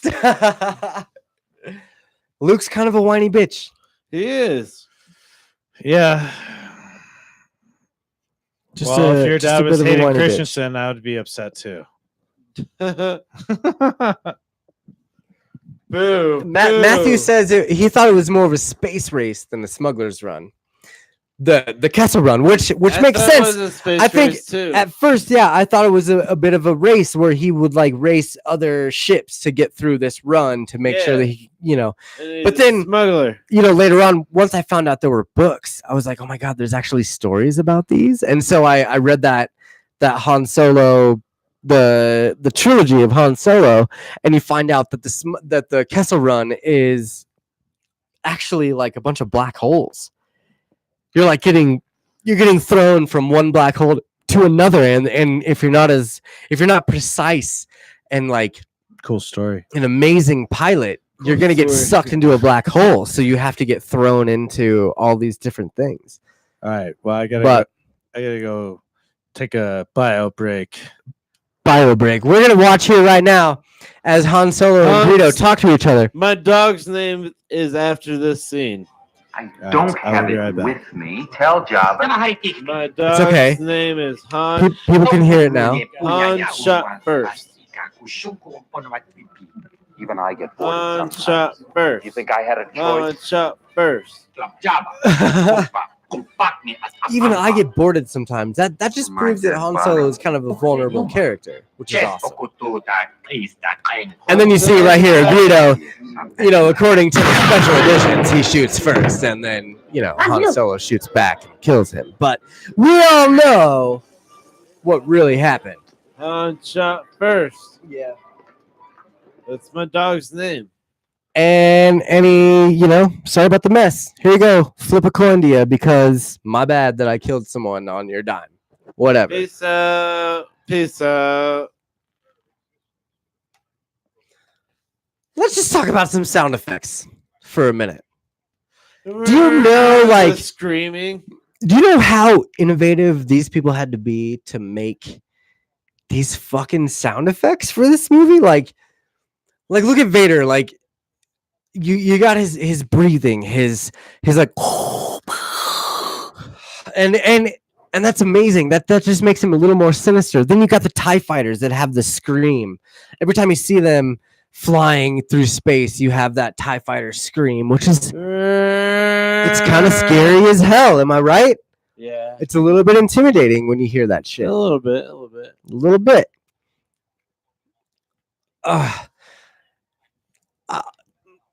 I can't say enough about this movie and how much it just brought me into the sci-fi world, and it introduced me into so many different, like, you got the robots, you got the laser guns, you got the laser swords, you got the spaceships, you got aliens, you got everything in Star Wars. It just sucks you into this sci-fi universe. And Really? man, if I ever have kids, this is definitely the first thing I'm showing them when they're old enough to understand. Hey, look, there's a spy. Yeah, the Ant-Man spy. Oh, here we go. Added scene. At the 52-minute and 46-second mark, we're at Han Solo confronting Jabba the Hutt. Now, in the original version of Star Wars, you didn't really see Jabba the Hutt. You just kind of heard about Jabba the Hutt. This was more of a deleted scene. Have you ever seen the actual deleted scene of this, Justin? No, I have not. Have you? So, originally, Apparently, right here, yeah. if you're watching, and again, guys, if you're watching this version, the Blu-ray version, then you'll be at that scene where Han Solo is talking to Jabba the Hutt. Now, in the original version, George Lucas had he was a bigger guy in like a fur coat walking around. His name was Jabba. And fix it. I'm trying. There you go. So we had it was just a human, and I think after they were doing the editing process, George realized that Jabba would be better as like an actual alien, and so they kind of waited to really introduce him into the movies. They didn't keep the scene in. Oh, okay. Because this whole thing is a deleted scene. They had to make sure that oh my god, what's happening right now?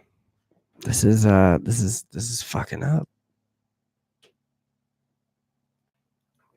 Sorry, my DVD is messing up right now because my equipment is garbage, and that's how we roll. That's how you roll. But anyway, like I was saying, this whole scene is a deleted scene where Han is talking to Jabba, and George decided to include this in the special editions and the re-releases in the late 90s, which this is kind of what sucked me into the series, is seeing Han talk to Jabba and seeing him like step on his tail and stuff. That cemented that for you? Kinda. I don't know. I was so young at the time that to authority. Because Han's a badass. Han is a badass, but yeah. And here you go. I guess we kind of missed this part. I know you at YouTube on YouTube can't really see what we're watching, but now Han is firing. He's firing the stormtroopers. We're at the 55-minute and 25-second mark, and we're getting some actual action. Did you see it? Boom. Yeah. Threw his hand up. Yeah, I threw it up, and here we go. C-3PO, this is where you find out that 3PO hates space travel, and you're just like, fuck you, 3PO. I want to travel through space. 3PO always has like a sandy little butt about everything. Did you guys have the Falcon as a kid? Yes. Like me? I had the Falcon as a kid, where it had the lights on the front, and you could open up the back and like have your little figures in there and play the little chess game and stuff. Yep. Shit was tight. I had all that. Lightspeed. Man, this movie just brings back so many amazing nostalgic memories. Oh yeah. Like the first time you heard about Lightspeed, when I was younger, when I first heard light speed, I was like, what the fuck is that? Jump to hyperspeed. And I had to do some research. Like I was at a private school. I went to the library. I found out what light speed could have been and like how fast you can go. And like I did actual research because of these movies. And obviously, you know, in the 90s, it was all a farce and it was all kind of like hyperspace, whatever it is. But light speed, hyperspace. No, but that's what I'm saying. They're gonna have to go light speed for hyperspace. Right. And what I'm saying is that this is one of the movies that got me into figuring out what that was and figuring out how you could do that. And it kind of brought me into a conspiracy theorist mind, if you know what I'm saying. Josh knows what I'm saying. Viewer over there on the right. He knows what I'm saying. I don't think he does. He does. He's a conspiracy theorist. Put the mic in front of him, Justin. What do you think about light speed, Josh? When it comes to light speed, it's just light. With the speed. You remind me of. Did you ever see the movie The Fifth Element? Yes. Ruby Rod. I'm here with Corbin Dallas, and we're here on Floss in Paradise. And what have you got to say, Dallas? I'm happy. It's exactly like when I interview Josh over here and ask him a question, he just basically answers the question like Corbin Dallas. Light speed travels at the speed of light. Which Fifth Element? You guys have seen the Fifth Element, right? Of course, of course. It's kind of a play on Star Wars in a little ways. I had a kid that looked just like those dog people from Fifth Element. Oh my! Oh my gosh, bro, dude! It was like they were twin brothers. I'm not going to share for the sake of the person's identity, but it was awesome. Oh man, we're at the scene right now where Tarkin is threatening Leia about Dantooine. Where is the rebel base? This is where you really find out that Tarkin is a fucking asshole. You may fire when ready.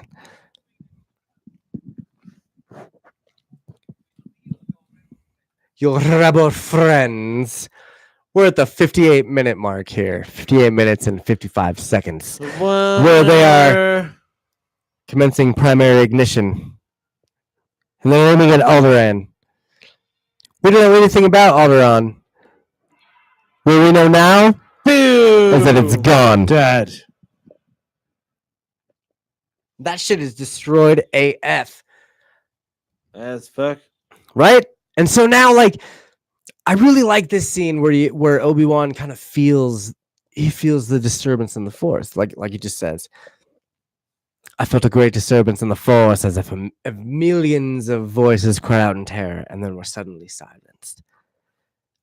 That's when you realize the Force is much more than just like some ancient fucking religion that Han Solo says it is. You know what I'm saying? Like, you realize that Obi-Wan is more connected to things than you might have anticipated. Well, he's old now.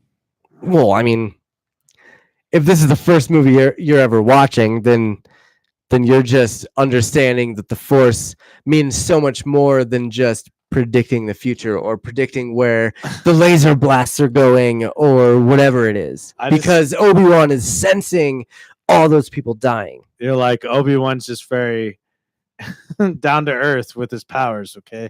Obi-Wan is pretty down to earth. He's a pretty badass dude. Yeah. He's like, well, I just cut off, spoiler alert, cut off Anakin's legs. Got the high ground. I love that scene. I suggest a new strategy, R2. Let the Wookiee win. Here we are. We're at the halfway mark. 1 hour and 45 seconds. Luke Skywalker is training with the lightsaber and the little training droid where it shoots at him. Everyone remembers. And Obi-Wan says, a Jedi can feel the Force flowing through them. When I was a kid, first watching this, I always thought I could use the Force. I always thought that maybe some way, somehow, wouldn't that be awesome? If I meditated hard enough or if I tried hard enough, I could use the Force and I could feel it flowing through me. Josh Force choking children and I wouldn't do Throwing that. That's young- pretty fucked up. throwing younglings and slicing We're them apart. not there yet, Evan. That's still about 4 movies away. You're trying to kill people? Technically, you did skip a few movies, 3 of them. Dude, I remember at this scene right here where Obi-Wan puts the helmet on Luke Skywalker and it blinds him. He says, with the blast shield down, I can't even see. He whines like a little bitch, but he's also very correct in the fact that he can't see shit because he's blind. But then Obi-Wan also lets him know, like, you can use the Force to feel shit. You can feel where that energy blast is coming from, and you can see what's happening. And I mean, this is why I love Star Wars so much, because it just makes you think that you can maybe someday be a Jedi if you can feel the energy around you. You know what I mean? Like, Evan, when you listen to music sometimes, you get goosebumps. Yeah. Doesn't it kind of feel like you're feeling the Force? Yeah. When you're listening to one of your favorite songs and you just get the chills and you get these goosebumps and you feel like you can do anything in the world. You feel like you can, run up to the highest skyscraper, jump off and land, like, because that music gives you that feeling. While I'm like, listening to "You're the One That I Want" from the Grease soundtrack. Oh Jesus! I got you. I'm trying to be serious here, man.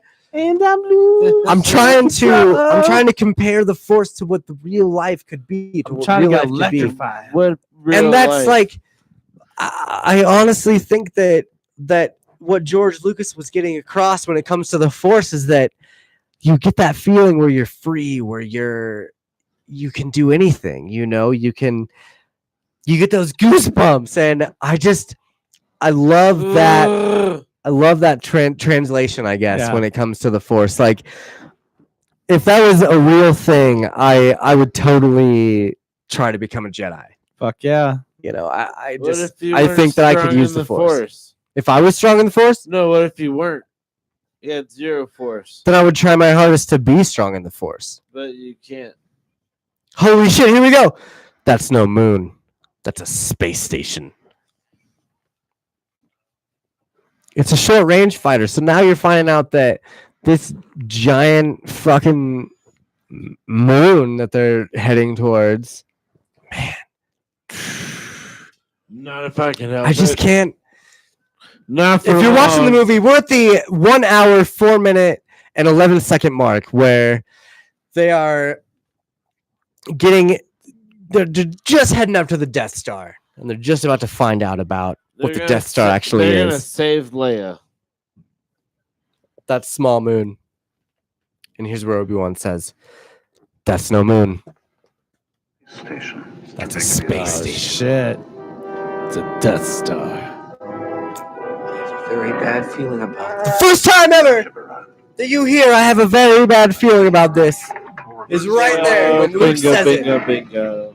That's it right there. And it is said in every single Star Wars movie. I have a bad feeling about this. In some iteration, it is said in every single movie. Why are we still moving The towards Last Jedi.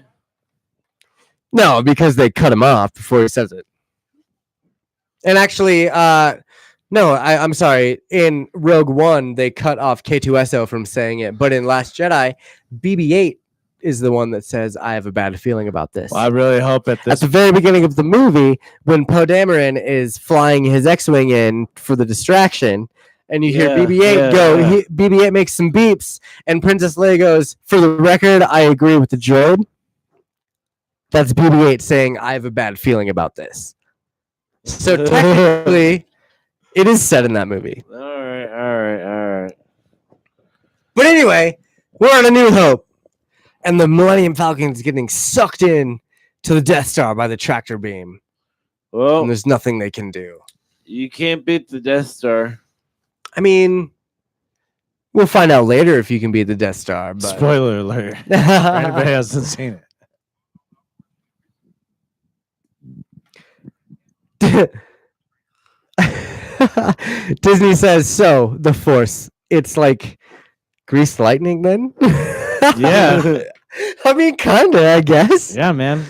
Except You're for flattening, you're burning up except the for you can checkbook like all night. you can like move things with your mind. Now we're talking about and grease you can lightning. like lift things with your mind. Now we're trying grease lightning like John Travolta or the guy that ended up getting all fucked up that was on Taxi, Probably Yeah. Taxi. where he's just like just takes a bunch of Oxycontin, just like gets fucked up. That guy.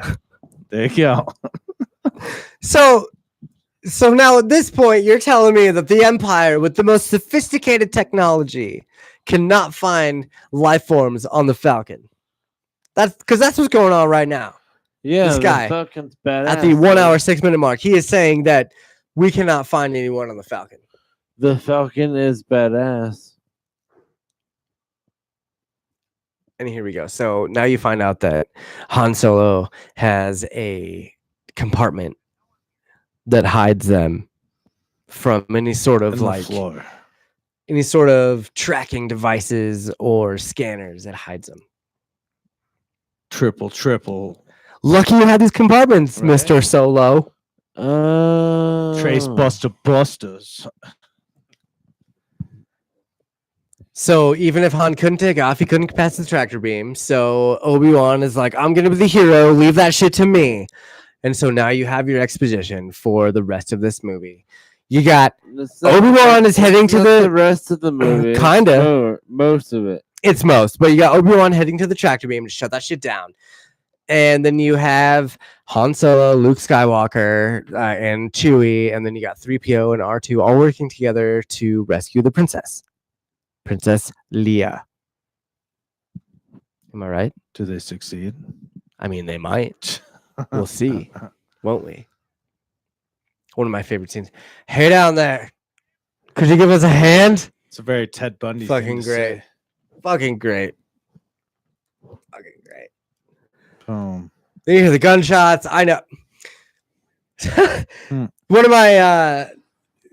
of my tags for a while was TK421, and this is the scene where you hear it. TK421. Why aren't you at your post? They're like right here, bro. And then Little here costume. comes someone in the stormtrooper costume. He hits the head, and they feel like they have a bad transmitter. So, oh shit, Chewie, here he comes, knocked out. One thing that I kind of always had a question about with the Death Star was Wooks.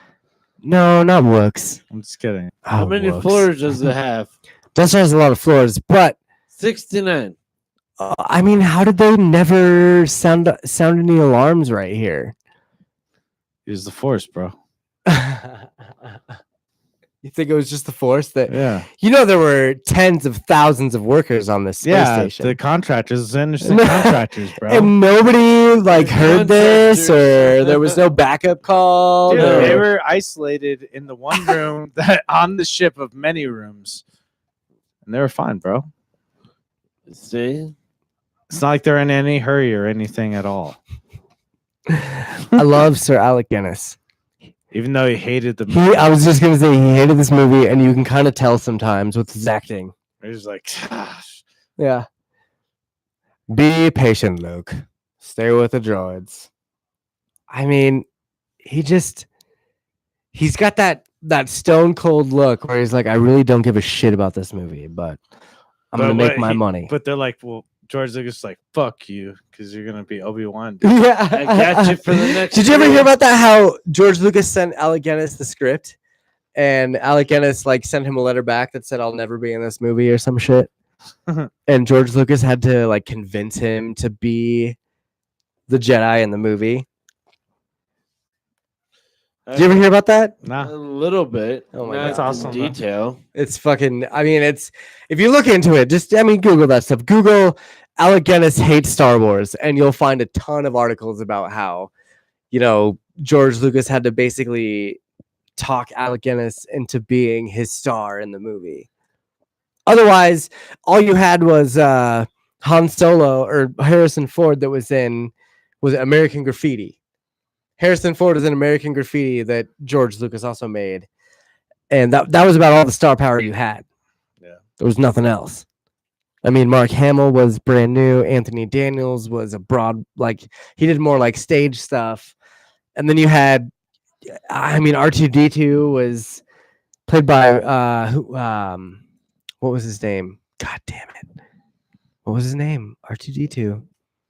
Help me, YouTube. Warwick Davis. No, it wasn't Warwick Davis. He was wicked. No, oh my god, I can't remember R2's name, but Warwick Davis. it was basically a bunch of no names were on the cast of this movie.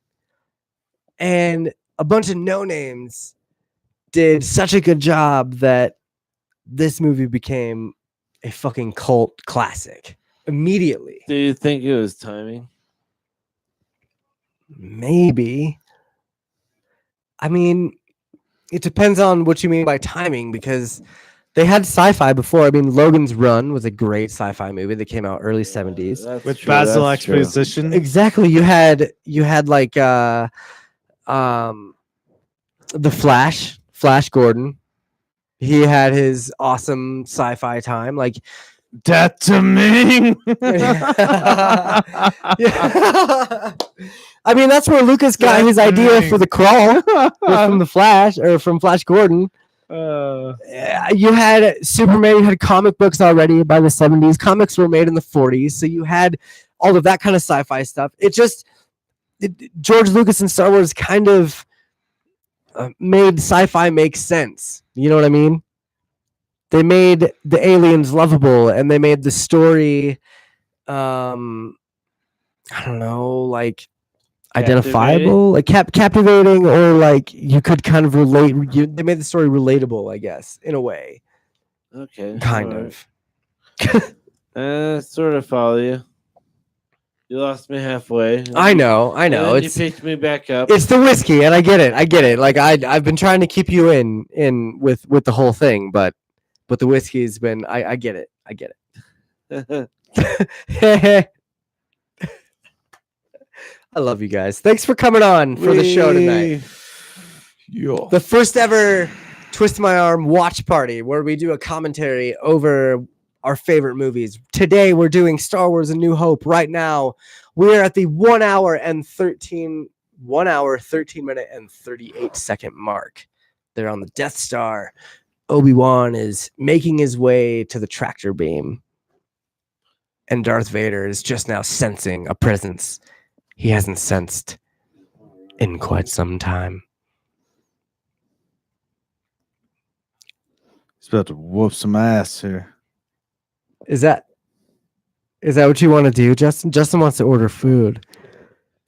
I love this podcast. This podcast is so fucking real, bro. Like we're just real people watching a movie and talking about ordering some Domino's. Good. You think they got Domino's in Star Wars? In a galaxy far, far away? Probably with British accents. They do. Oh, I'll take a Bespin pizza. Hold the gas particles. And Hey, Justin really wants some pizza right now. I just want food. Justin just wants some food. Well, I'm gonna let you know right now we're an hour and 14 minutes into this movie. And Josh is gonna order his pizza. We're halfway in. We have some action going on right now. Han Solo, he was just yelling at the at the recording. Boring conversation anyway. One of the best lines ever. Oh no, I guess here's where it comes right now. 2187. You know 2187 is used in a ton of different movies. Finn. Yep. FN 2187. Everything's under control. Situation normal. One of my favorite lines ever. We're fine. We're all fine here. Thank you. How are you?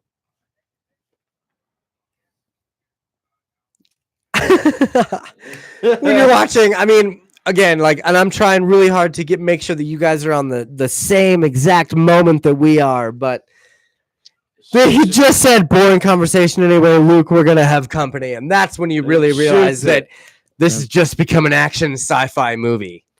Here we go. Luke walks into the jail cell. He kind of gets a little Storm Woody. He's like, yo, girl. Aren't you a little short to be a stormtrooper? I'm Luke Skywalker. I'm here to rescue you. Best dialogue ever. Yeah, Am I right? Am I right? it was amazing. If that dialogue right there proves anything, it proves that we can make movies. Except for I wouldn't have some guy making out with the sister though.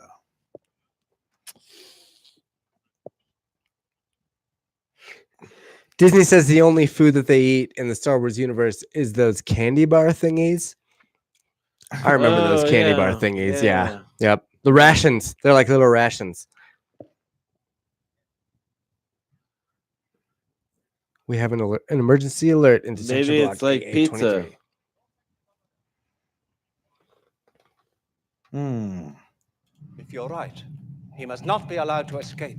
Escape is not his plan. Tarkin knows who I must Obi-Wan face is. him alone. Vader knows who Obi-Wan is.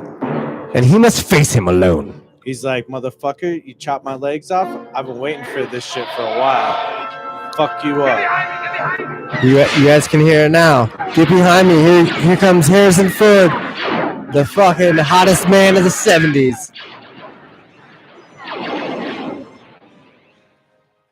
I'm sorry, I can't play too much YouTube because you'll get mad at me and you shut me down. So 1 hour and 17 mark. 1 hour, 17 minutes and 39 seconds. Right when Mark Hamill is yelling at C-3PO, Luke Skywalker, oh my God, 3PO, are there any other ways out of the out of the detention bay? Ah! Look at how golden he is. Minus the foot. It's silver. Yeah, Yeah. yeah. Those of you that kind of go off that what's it called? The Mandela effect. You know what I'm talking about? What, Nelson Mandela? No. Yeah, Josh, you know what I'm talking about. He knows about the conspiracies. There's a conspiracy out there that CERN is changing time and fucking with the original timeline, and so things are changing in the universe and stuff. But I'm gonna play this right now. You guys can hear it. Here we go.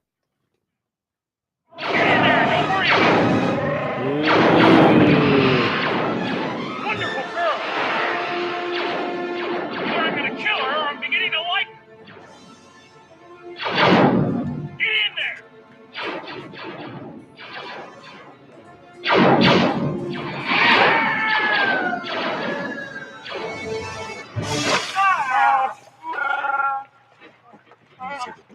Oh, that would suck to fall into trash. Especially walls. Bet you they smell like ass. Sorry, I had to take a quick little break. I had a quick phone call, but now they're in the trash compactor. No way. I have Evan right behind you. There's a little pop vinyl collection here that if you hand that to me with Luke and Leia on it.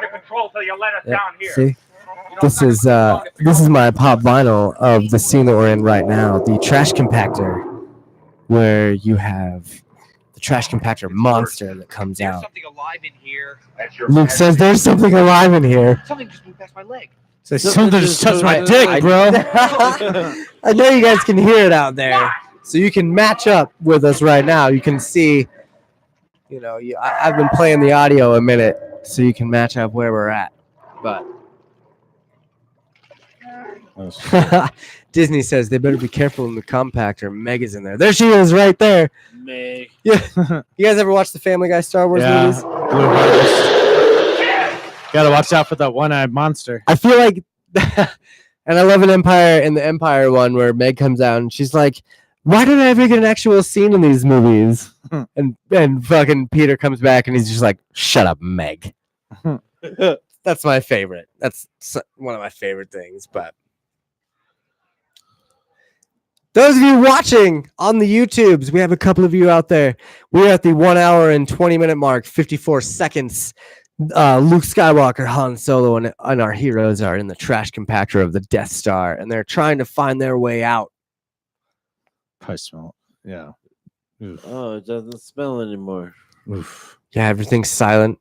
Luke Skywalker's been taken under the water. You gotta wonder how deep is the water. I know, right? Like it's only like a foot deep. And So how is he keeping him under for so long? or why not grab him? I guess. Yeah, it's kind of weird.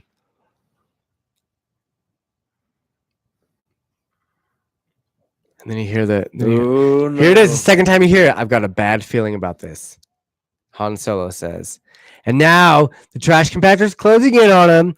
This, as a kid, scared the absolute piss out of me. I had nightmares about Really? this This scene scared you? where I'd be trapped in a compactor where the walls are closing in and stuff. You never had that kind of No, not nightmare? really. No. Really? No. God, that shit. I mean, I'd be waking up screaming because I like have my arms all spread out trying to hold the walls open and like it was brutal, man. Star Wars scared me a little bit when I was a kid, especially No way, Empire. dude, no way. It didn't scare you. No, Empire was the best. I mean, but as a kid, this didn't scare you at all. No, Wow. I've always liked it. All right. I mean, that's cool. I mean, I've always liked it too. It's been, a staple in my life that it just, I don't know. It scared me. And I think that's kind of how it stuck with me is because there were parts that made me super excited. There were parts that made me want to be a hero. And there were parts that scared the shit out of me. When we get to Empire, we'll talk about, the cave and how Luke cuts off the head. And the like Wampa fucking scared me. the Wampa scared me, but then Vader scared me in the cave when Luke cuts his head off. When you see his face, like that shit scared me a lot. The monster and the trash compactor scared me. The trash compactor No. closing in scared me. No. I mean, I was probably 7 or 8, so I was super young. So I mean, I was scared of a lot of things. I was kind of a little pansy when I was a kid. Don't judge me. No judging? Question mark?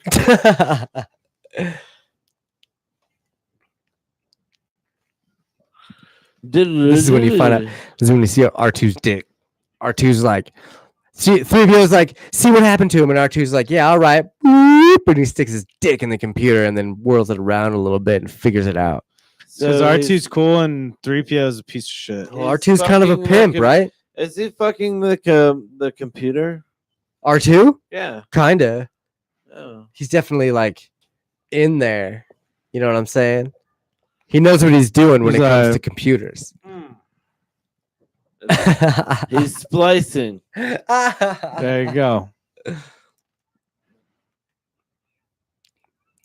Oh my god, and right at the nick of time. Like, this is obviously nowadays when you see movies and something happens like this where the trash compactors get shut down at the nick of time, you're like, okay, yeah, bullshit. Cool. But back in the 70s when you were first seeing this kind of movie, this was intense. This was nuts. Like, you really think that your heroes are going to get smashed by a trash compactor because you hadn't seen this before. Dead. It was amazing. Yeah. It's amazing. I'm just saying, like, I'm liking your energy. People will bow to it. Josh. I'm liking my energy too because I fucking love this movie. Do it. What's your favorite scene of A New Hope, Justin? Blowing up the Death Star. So the end here in the next Yeah. 20 minutes or so. That was literally one of my favorite scenes. Seeing all the X-Wings go in and fucking Okay. fly about. What about you, Evan? What's your favorite scene? The fight scene or lack thereof. Which of Obi-Wan and Vader? Yep. Like right here? Yep. Here in about 2 minutes. Have you seen the fan fiction additional fight? I saw it. That shit was cool. It was With cool. Obi-Wan and Vader? Yeah. I don't think I've seen that. Is it a comic? No, it's No, fan it's- fiction. And it's on a Death Star and they're like dueling. It's like Obi-Wan Kenobi's the fight that should have been. Okay. But it's on the Death Star. Yes. And it's during like A New Hope. Yes. Okay. How do you find it? Just on Facebook. On Facebook. Can you Google it? Like, do you? You probably Here, I'm could. gonna search it right now. So what am I gonna Google? I'm gonna Google Kenobi, the fight that could have been. Okay. Kenobi, the fight that, and I'm just gonna go from there. The reimagining of the Obi-Wan, Kenobi, and Darth Vader fight. I think that's Oh, I see. Okay, yeah, that's tight. They take scenes from Rogue One and mesh together scenes from Rogue One and A New Hope. That's super tight. I'm gonna watch it right now. Here we go. And if you're watching A New Hope, we're at the 1 hour, 26 minute, and 47 second mark. So join us. Obi-Wan has just shut down the tractor beam. What was that? Oh, it's nothing. Let me see. So Star Wars SC, the reimagining of Obi-Wan. C-3PO, do you copy? You're talking about this one, right, Justin? Where it's like a fan fiction sort of thing. Yeah, I said that. Yeah. Well, I mean, but like a fan made. Yeah. Oh, that's super tight. I like it. It actually has Obi-Wan's face pretty cool in there too. Like it's like he looks like Obi-Wan.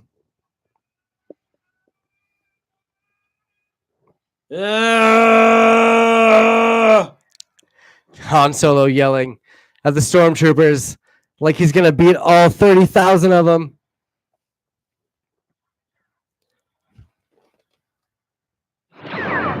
He's doing well so far.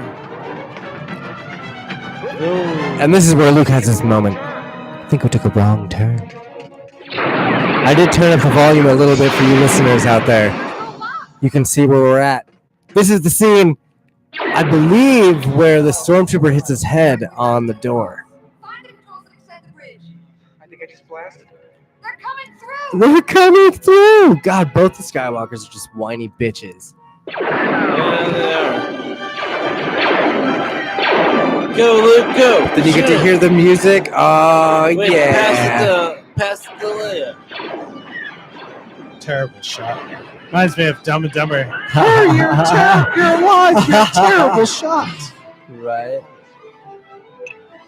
Disney says this whole conversation is getting weird. Yes, this conversation is getting weird. But if you're watching the movie with us, then it would make sense. That's the whole point of the watch party, is that you watch the movie with us. So if you're watching Star Wars, you're watching this Blu-ray version right here. It is a Blu-ray. We're at the 1 hour and 29 minute mark. Luke Skywalker is throwing his hook, and Princess Leia just kissed him for luck. It's gross. Granted, we don't know that Princess gross. Leia is, But the. George Lucas does. No, he doesn't. Yeah. He never knew until Empire. You didn't know till Empire. No, he didn't know till Empire. No, you didn't know. Do you want to fight about it? Yeah. No. I don't want to fight about it. Leg sweep. Evan's gonna fight you. Sweep the They leg. changed the story though in Empire as he's writing the next movie. Like he had this epiphany that Luke Skywalker and Princess Leia should be related somehow. Well, at least Look it up. Look it up. I think it's in The People versus George Lucas, which is kind of a sad documentary, but also a fun documentary at the He's same a terrible time. person. No, he's not a terrible person. He made like He wanted to make it shittier.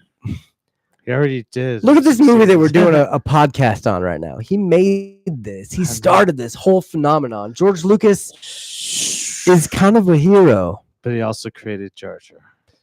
Yeah, so what? Jar Jar Binks. Jar Jar was a fine character. No, it wasn't. Oh, Let's do this. That's my favorite.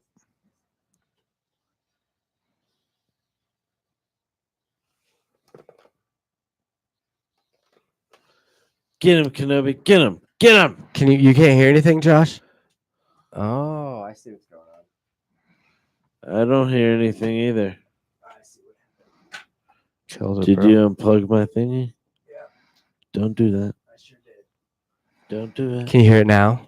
Yeah. Do-do-do, bida-boo, bida-boo, Oh, then there's the Millennium Falcon bida-boo. lit up right there. See, I accidentally unplugged everything because, we've been smoking. We've been drinking. We've been watching Star Wars: A New Hope. Star Wars. This has been the first ever Twist My Arm watch party, and I'm having an amazing time. How are you guys? You guys having fun? I'm having a good one. Having a good time. Just watching the scene. Yeah, I think next time we do this watch party, we need to not drink as much. I've been fine. I've never drank a drop of alcohol in my life. Straight Lies. edge, bro. Lies. Hashtag straight edge. But next time, next watch party we're going to do is going to be Empire Strikes Back. I don't know when it's going to happen yet, but we're going to continue the Star Wars marathon. We're going to go New Hope, Empire. We're going to do Jedi. Then we're going to go to episode 1, 2, 3. And then we're going to do episode 7 and 8.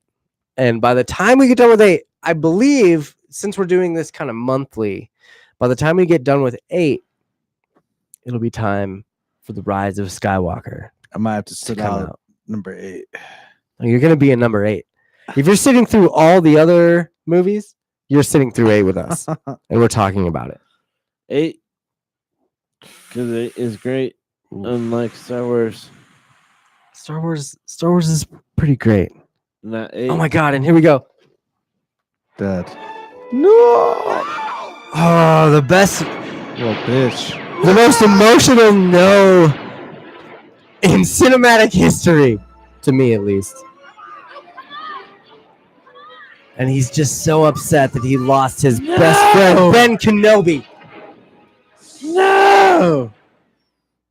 So how does Darth Vader just not know, like, right here, he's like, dude, this guy's my son. Yeah. I think Darth Vader... Dude, for how powerful Darth Vader just come on. assumed that his kids were dead after episode 3, as he could Lucas had feel it, explained. bro.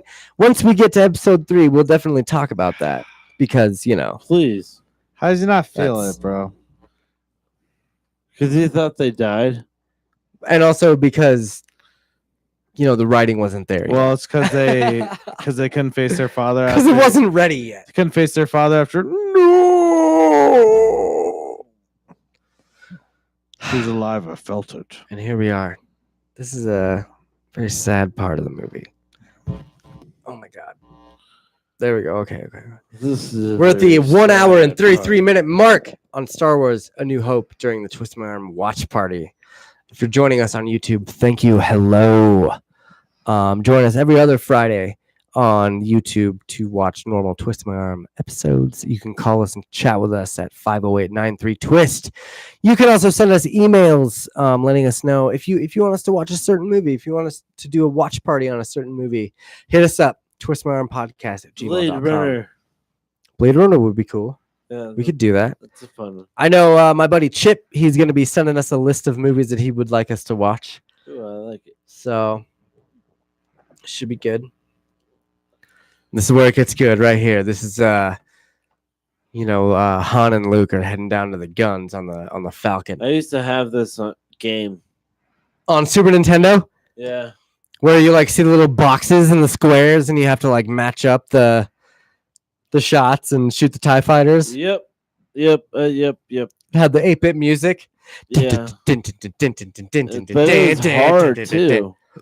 Super hard. Did you ever play Super Return of the Jedi or Super Star Wars or anything like that? Yes. The platforming games? Yeah, those were always ridiculous. Did you ever beat any of them?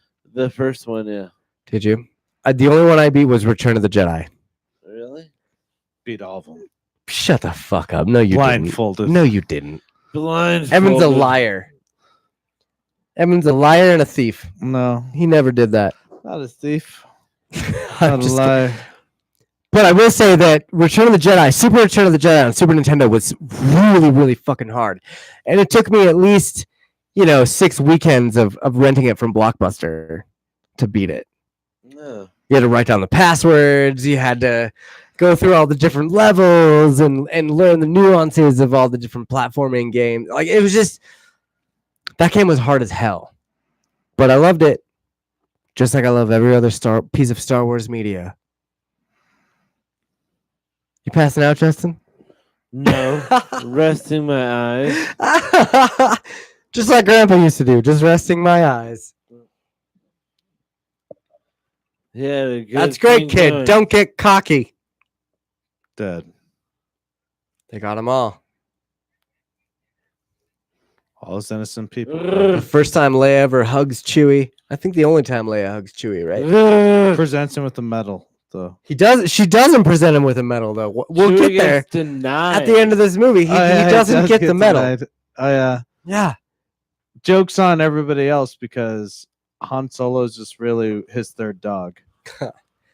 One of the most, I mean, I guess when you don't know any better and you're younger watching a movie and you hear Tarkin say, the homing beacon is secure on their ship, you think, oh my God, they're so smart. They're going to be able to track them.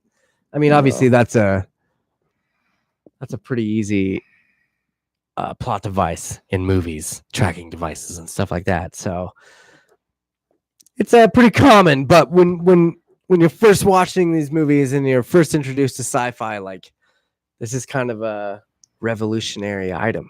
You know what I'm saying? The tracking system. Didn't you, when you were a kid and you had the toys, didn't you ever put tracking devices on your toys? Yeah, of course. Like So you'd look have it from here. You'd have the TIE fighter and you'd blow up the TIE fighter and then you'd see the Millennium Falcon. And as you're a kid, you're making all the noises and you're blasting off into hyperspace. But then in your head, you look at the TIE fighter and you go, but the tracking device is located on the Millennium Falcon, correct? I mean, I did it in a Sean Connery voice. Yeah, I because was like, what is I was going huge on the James Bond flicks. I really liked it. So Sean Connery was my villain when it came to pretending. Yes, Yo- Money Penny. Your wife is a whore, Trebek. I would like to put. But the tracking device is located on the Millennium Falcon, correct? And then, you know, 200 I'd for say Buck Fuzza. yes, and then you know, you go on in your pretend world and you know, the TIE fighter follows the Falcon because it's got the tracking device. Like, this was the first movie that I ever thought about a tracking device. And then, I mean, I'm sure there were tracking things in other movies before this, but, you know, when I was first watching sci-fi, this is where I saw it. So. Radar gun at him. Are you talking about when they land on Yavin? Yeah, Yavin they 4. just landed on They just like landed on Yavin 4. Yavin, and homie's pointing a radar gun at him. But anyway, back to tracking got you. devices. I feel like tracking devices were a pretty big fucking deal when I was a kid playing with toys. I don't know. About No? that. Anybody else? No. I haven't used tracking devices. I always wanted to have a tracking device on, like, See? There you go. you know, my toys and stuff, so nobody would steal them. And then people still did And then, yeah, because I never got the technology. because the battery ran out. Because I'm awful. It's just, it's terrible. Battery sucked. Battery sucked.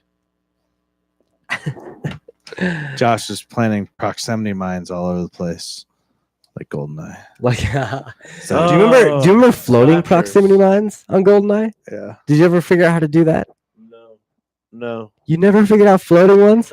So in the bunker level, you go and again, so we're watching Star Wars, so we're at the 1 hour, 39-minute mark. It's pretty close to being done. But anyway, so in GoldenEye, if you're in the bunker, you go to the very front of the base where you see the big screen and there's the like TVs above you and like all the stuff. Yeah. So you put mines on every single one of the TVs above you, and then you blow them up, and then once you throw another mine, it'll be floating in the air. That's the cheat. Any of you out there that has played GoldenEye and doesn't know that cheat, go try it out. It's on the second bunker level. You throw mines, proximity mines or time mines, whatever. I think it's just proximity mines on the TVs in the main area, the main room, and they'll float afterwards. It's fun. I don't know if anyone plays GoldenEye still, but Oh, dude, great. I do. No, I haven't played it in a little bit. I played it a couple weeks ago. I like, no joke. I turned on my 64 and I played some GoldenEye. I got through the first like 7 or 8 levels before it got like really hard because those controls are really rough. Yeah. But And 64 for sure. it was a good time. It was a good time. I highly recommend turning on your 64 again and playing some GoldenEye or some Rogue Squadron or Well, I some- guess Oh, I'd play Rogue Squadron. right or some like That'd be Legends of dope. some episode I 1 have that racer. still. just go do some Legend of Zelda or the wrestling games or something. GoldenEye, Mario Kart. WWE. Dude, they were great, dude. You don't remember? They were. Did you ever play episode 1 racer? Yeah, I had it. Rogue Squadron. Neva Key. How far did you get? I beat it. Did you Neva Key. 100% it though? Did you get I did blue in blindfolded. every single level? Not every. Yeah, that's what I thought. I did. Can I say bullshit? You can, but I'll prove you wrong. Face off right now. Let's do it. Prove me wrong. After this movie, we're about 19 minutes away from this movie being over. When this movie's over, I'll go show you. I'll show you Show me a way. some episode 1 racer stats, bro. I'm waiting. Dang, Just dude. talking shit. Just talking shit. It's gonna get crazy. I better see flawless Flawless victory. So here we are. We are at the twilight of the Death Star run. 1 hour, 41 minutes, and 57 seconds. And Luke is talking to Han, saying, come help us. We're the Rebel Alliance. You're part of the Rebel Alliance. You're a good guy. All Help those us. poor Like, contractors, bro. On that ship. did you think when you first watched this movie, not knowing anything else from any other movie, when you first watched this one, did you think Han was kind of a dick? Yeah. Did you think he was gonna just leave him, abandon him like He's that? kind of like what we like to call a Richard. A Richard. Yeah. We got Josh on the mic. What do you think about Han? Richard, you didn't tell me Same you were a thing. dick. He's just kind of a dick. Yeah. Chauvinistic a little bit. I mean, especially in that scene where Luke is like, "All right, fine, you got your money, just get the fuck out of here," and Han's like, "All right, But maybe Peace. he has a heart. But then Luke's like, I'm gonna fly the X-wing fighter and go and complete this shit, and then you'll bow to me, bitch. Han shows that he has a heart here soon. Yeah. Obviously, like he comes back, and spoiler alert, people that are watching this movie, but he does come back and he does kind of save the day. So, would you mind shutting that door for me? He'll be like, over my dead body. Over my dead body. I don't My shut bad. doors. Yeah. Alan. Inside. Yeah, but It's okay. Alan's fine. but Lando's like, oh, I beg to differ. That's the next movie. Beg to differ. Look, it's Biggs. I was just gonna say, you know this guy from the movie or from the game, Galaxy of Heroes. Biggs and Wedge are pretty fucking Iconic. awesome. They have some pretty awesome synergy. Just saying. Just saying. Yep. And here we are, Fuck like yeah, dude. Luke Skywalker and R2D2 already have a connection. That right there just proves it. R2D2 is a Skywalker droid. Well, that's because Like he was meant to be a R2D2 Skywalker. is just like, you're like a bitch, like your dad. You're always whining and shit. You're all. If you were in modern time, you would be with all the emo kids. I love those Hair. those like parodies where it shows the captions of R2D2. Oh yeah. I've seen Like this. when Anakin or Luke is talking to him and R2 just has this like ridiculous quip back and he's like, "You're just like your father. You're just a little bitch like him." Like it's so funny. If you ever get to look at that, go on YouTube and search R2D2 translations, and you'll find some really funny videos where people made a commentary or what's it called? Spoof. Spoofs over R2's beeps. Jesus. Holy shit, what? Obi-Wan is talking to Luke? Always. He says, "Luke, the Force will be with you." That blew my mind when I was a No kid. one's ever really gone. Like that, I mean, I guess when I was a kid, that kind of solidified ghosts for me. I was like, oh, Obi-Wan's a ghost. So there's got to be ghosts around, right? Do you believe in ghosts, Evan? I'm afraid no ghosts. But do you believe in I'm a them? Ghostbuster, bro. Yeah, I could see it. What about you, Justin? Have you ever seen a ghost? Yeah. Yeah? Yeah. Josh is shaking his head over there. Yes, he's seen a ghost. Was it scary? 2? You've seen 2. And do they like terrify you in a way? Or did they kind of help you out? Like, did they kind of show you Astro things? traveling, bro. They looked at your soul? Oh, they just wanted to be seen. Okay. That makes sense. All right. They wanted. I mean,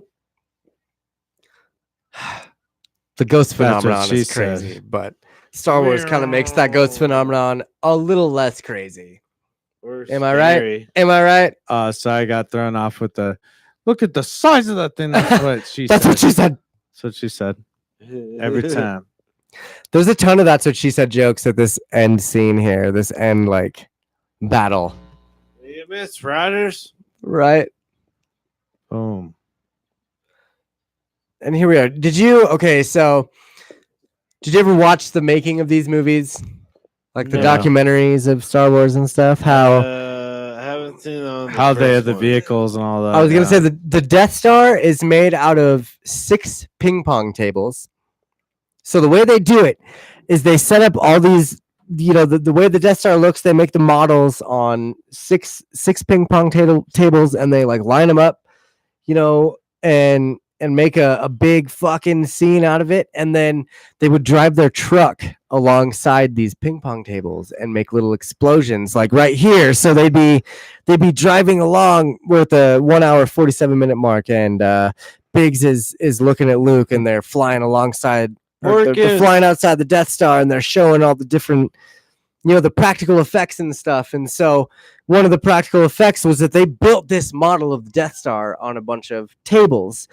And what they would do is they would drive by with a truck and a camera, and they would make explosions and be driving by and filming it. Like the way they had to do it in the 70s was so much different than now. Right. But they had to innovate so much. And it's amazing how Lucas and the Lucasfilm people made these movies. Like it's incredible that what they started and what they did for the cinematic industry, I guess you would say. That's why he's one of the best. And then he is. Skywalker Ranch is where a lot of awesome movies were definitely edited and mastered. I mean, Lucasfilm Ltd has made so many, just produced or helped make so many different movies. Well, if you think about it, George Lucas had to sell basically what became Pixar. Yeah, I guess that's true. Yeah, Steve Jobs. Yeah, that's crazy. And then Snowman Disney said, "No, they filmed this in space and made a real Death Star." I wish that were true. Like, I wish there was a real Death Star. To be honest with you, that'd be cool. Then but then again, you'd have Donald Trump coming out being like, "The Death Star, it's real. No, it's huge. It's the Space Force. Bro. We're gonna win, and we're gonna win big. Sometimes you just gotta, and no one is gonna beat us with this Death Star, dude. That's why I'm joining the Space Force, bro." Space Force. This just, here we are at the 1 hour and 49-minute mark, and the TIE fighters are shooting at Luke, and they're boom, and they're hunting him down, and we're seeing so much action in space. So much action in space. Wow. And these are the kind of things, like I know now that you guys out there can hear what's going on. You can hear, Vader saying, stay in formation. You got the X-Wing pilots going down. You hear the blasters. I know you can hear it, but this just brings back so many memories of me just looking into space. Did you guys ever just after watching Star Wars, you just go lay in the grass and you just look into space? Yeah, I thought about shit like this happening right now. And you just think, not a long time ago, just in a far galaxy far away. Right. Yep. And just how fun it would be to be out there in space, and to be flying TIE fighters and X-Wings. Oh, I'd want to fly a TIE fighter. You do a TIE fighter? Yeah. Would that be your ship of choice? Oh yeah, it's fast. What about you? Would it be an X-Wing or a TIE fighter? No, it'd be a Millennium Falcon. You'd take the Carillion Cruiser. Yeah. All right. Or let me correct my answer. Okay. I want the TIE Advance X1. The Kylo Ren fighter. No, Darth Vader's fighter. Okay. Darth Vader. I'd take an A-Wing. A-Wings are the fastest. Stay on target. Stay on target. Stay on target. That's something I say to my girlfriend all the time. Stay on target. Kidding. That was a dirty joke for you guys. I'm sorry. That was gross. That was disgusting. I don't know where you're going.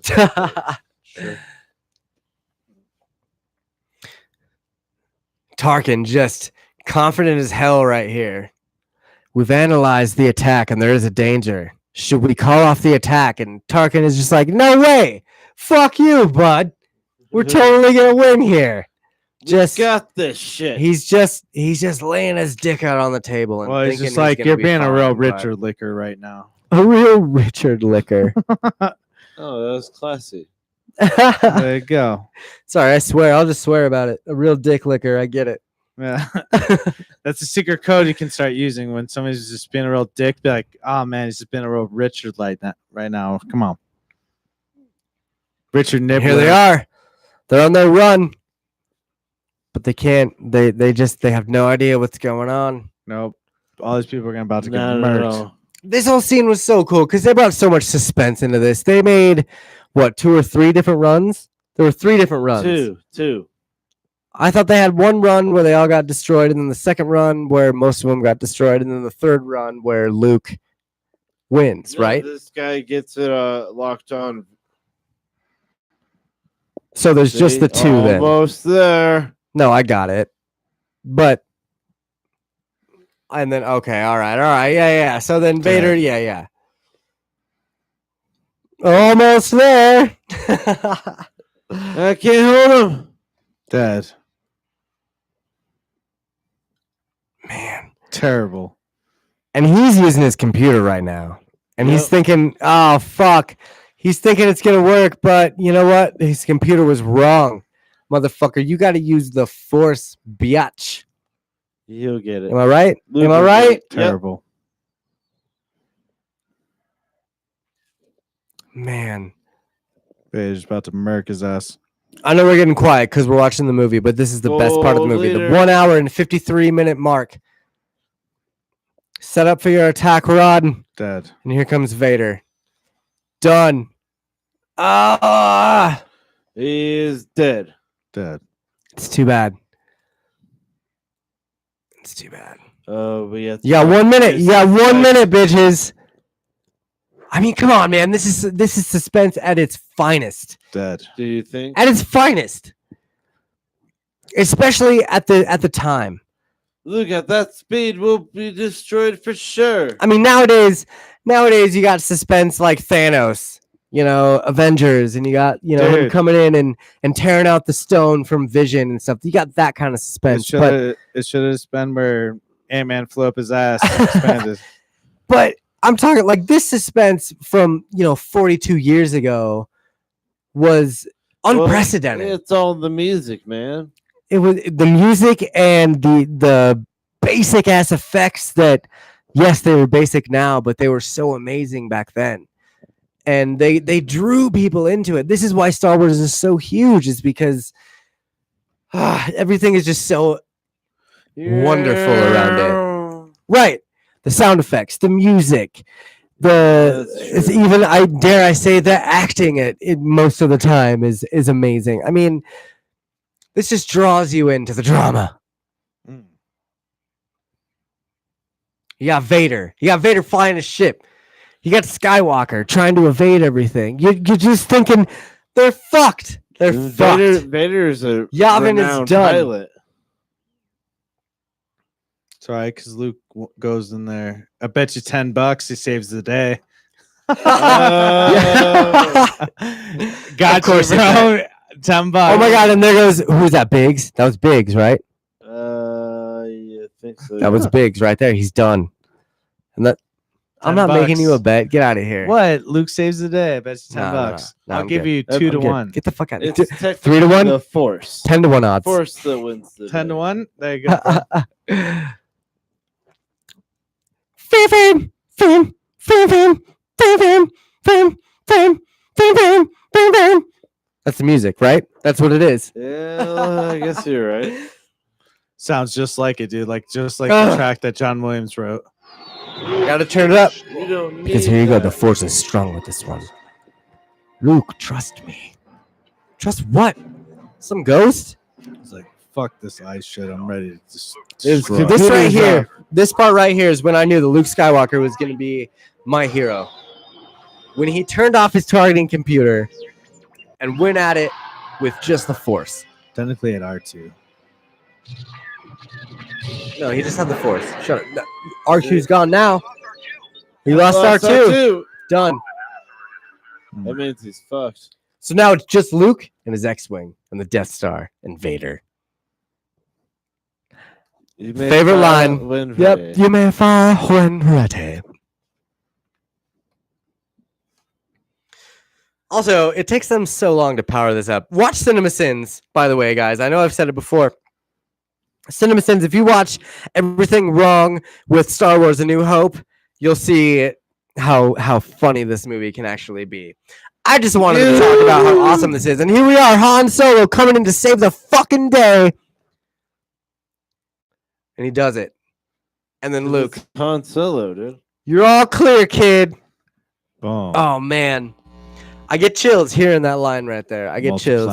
And this right here, when... Chills. Done. It's gone. Turn up the volume a little bit more, because now you can hear the music. It's done. That was 1 in a million. Oh, Lord. Han Solo's so cool. So here we are. I mean, Vader's floating away. Obviously, you're thinking at the end of this movie, there's probably going to be a sequel, you know. Yep. You know, Luke is landing. He's like one of 3 X-Wings to actually come home. He comes home with the Millennium Falcon. And here, right here, Carrie. Did you hear me? He says Carrie. That's a fun little fact right there. When Luke comes out of the X-Wing and he looks at Carrie Fisher playing Princess Leia, he yells, Carrie! Which I did have the volume up, so if you rewind the podcast, you'll hear Carrie. It's really funny. That's because he was probably like, we're gonna go hook up after this, just like she hooked up with George Lucas. Everybody on that set. No, but anyway, so you know this such a good story of it's a good hero's tale of someone that came from nowhere and all right. There you go, viewers. You can hear the last song of the movie where this is where Chewie gets denied a medal. Where did Luke get this yellow jacket from? He got it from Curious George and the Man with the Yellow Hat. I'm just letting it play. I'm just letting it play because there it is, bro. This is one of my favorite compositions of the entire Star Wars saga.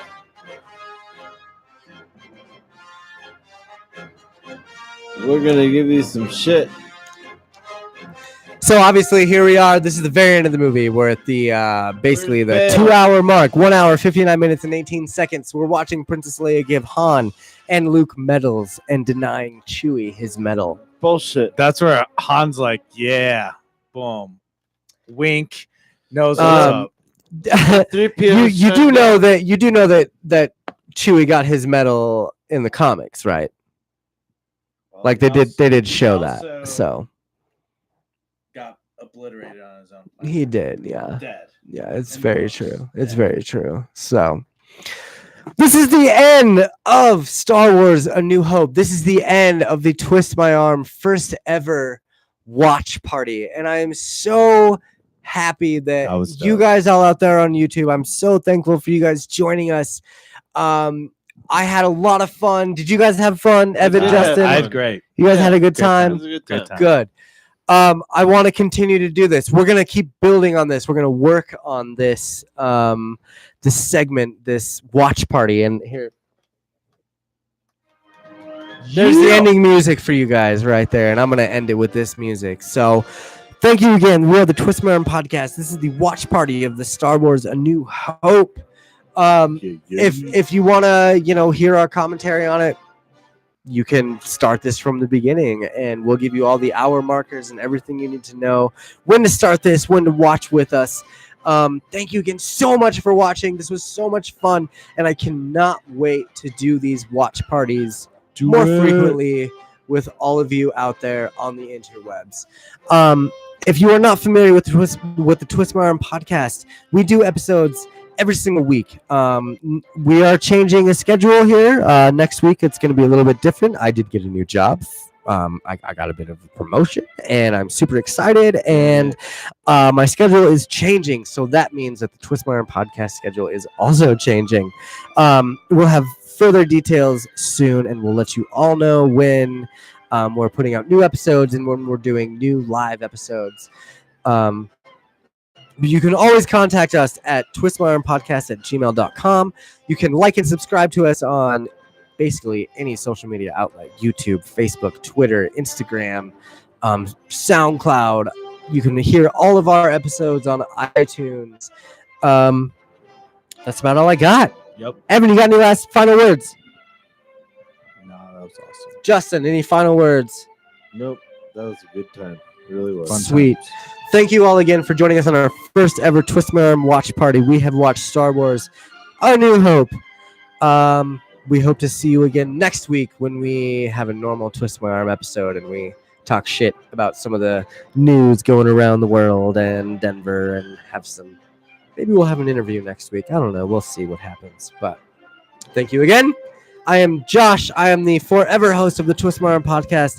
I was joined today by my two co-hosts, Evan. Yo.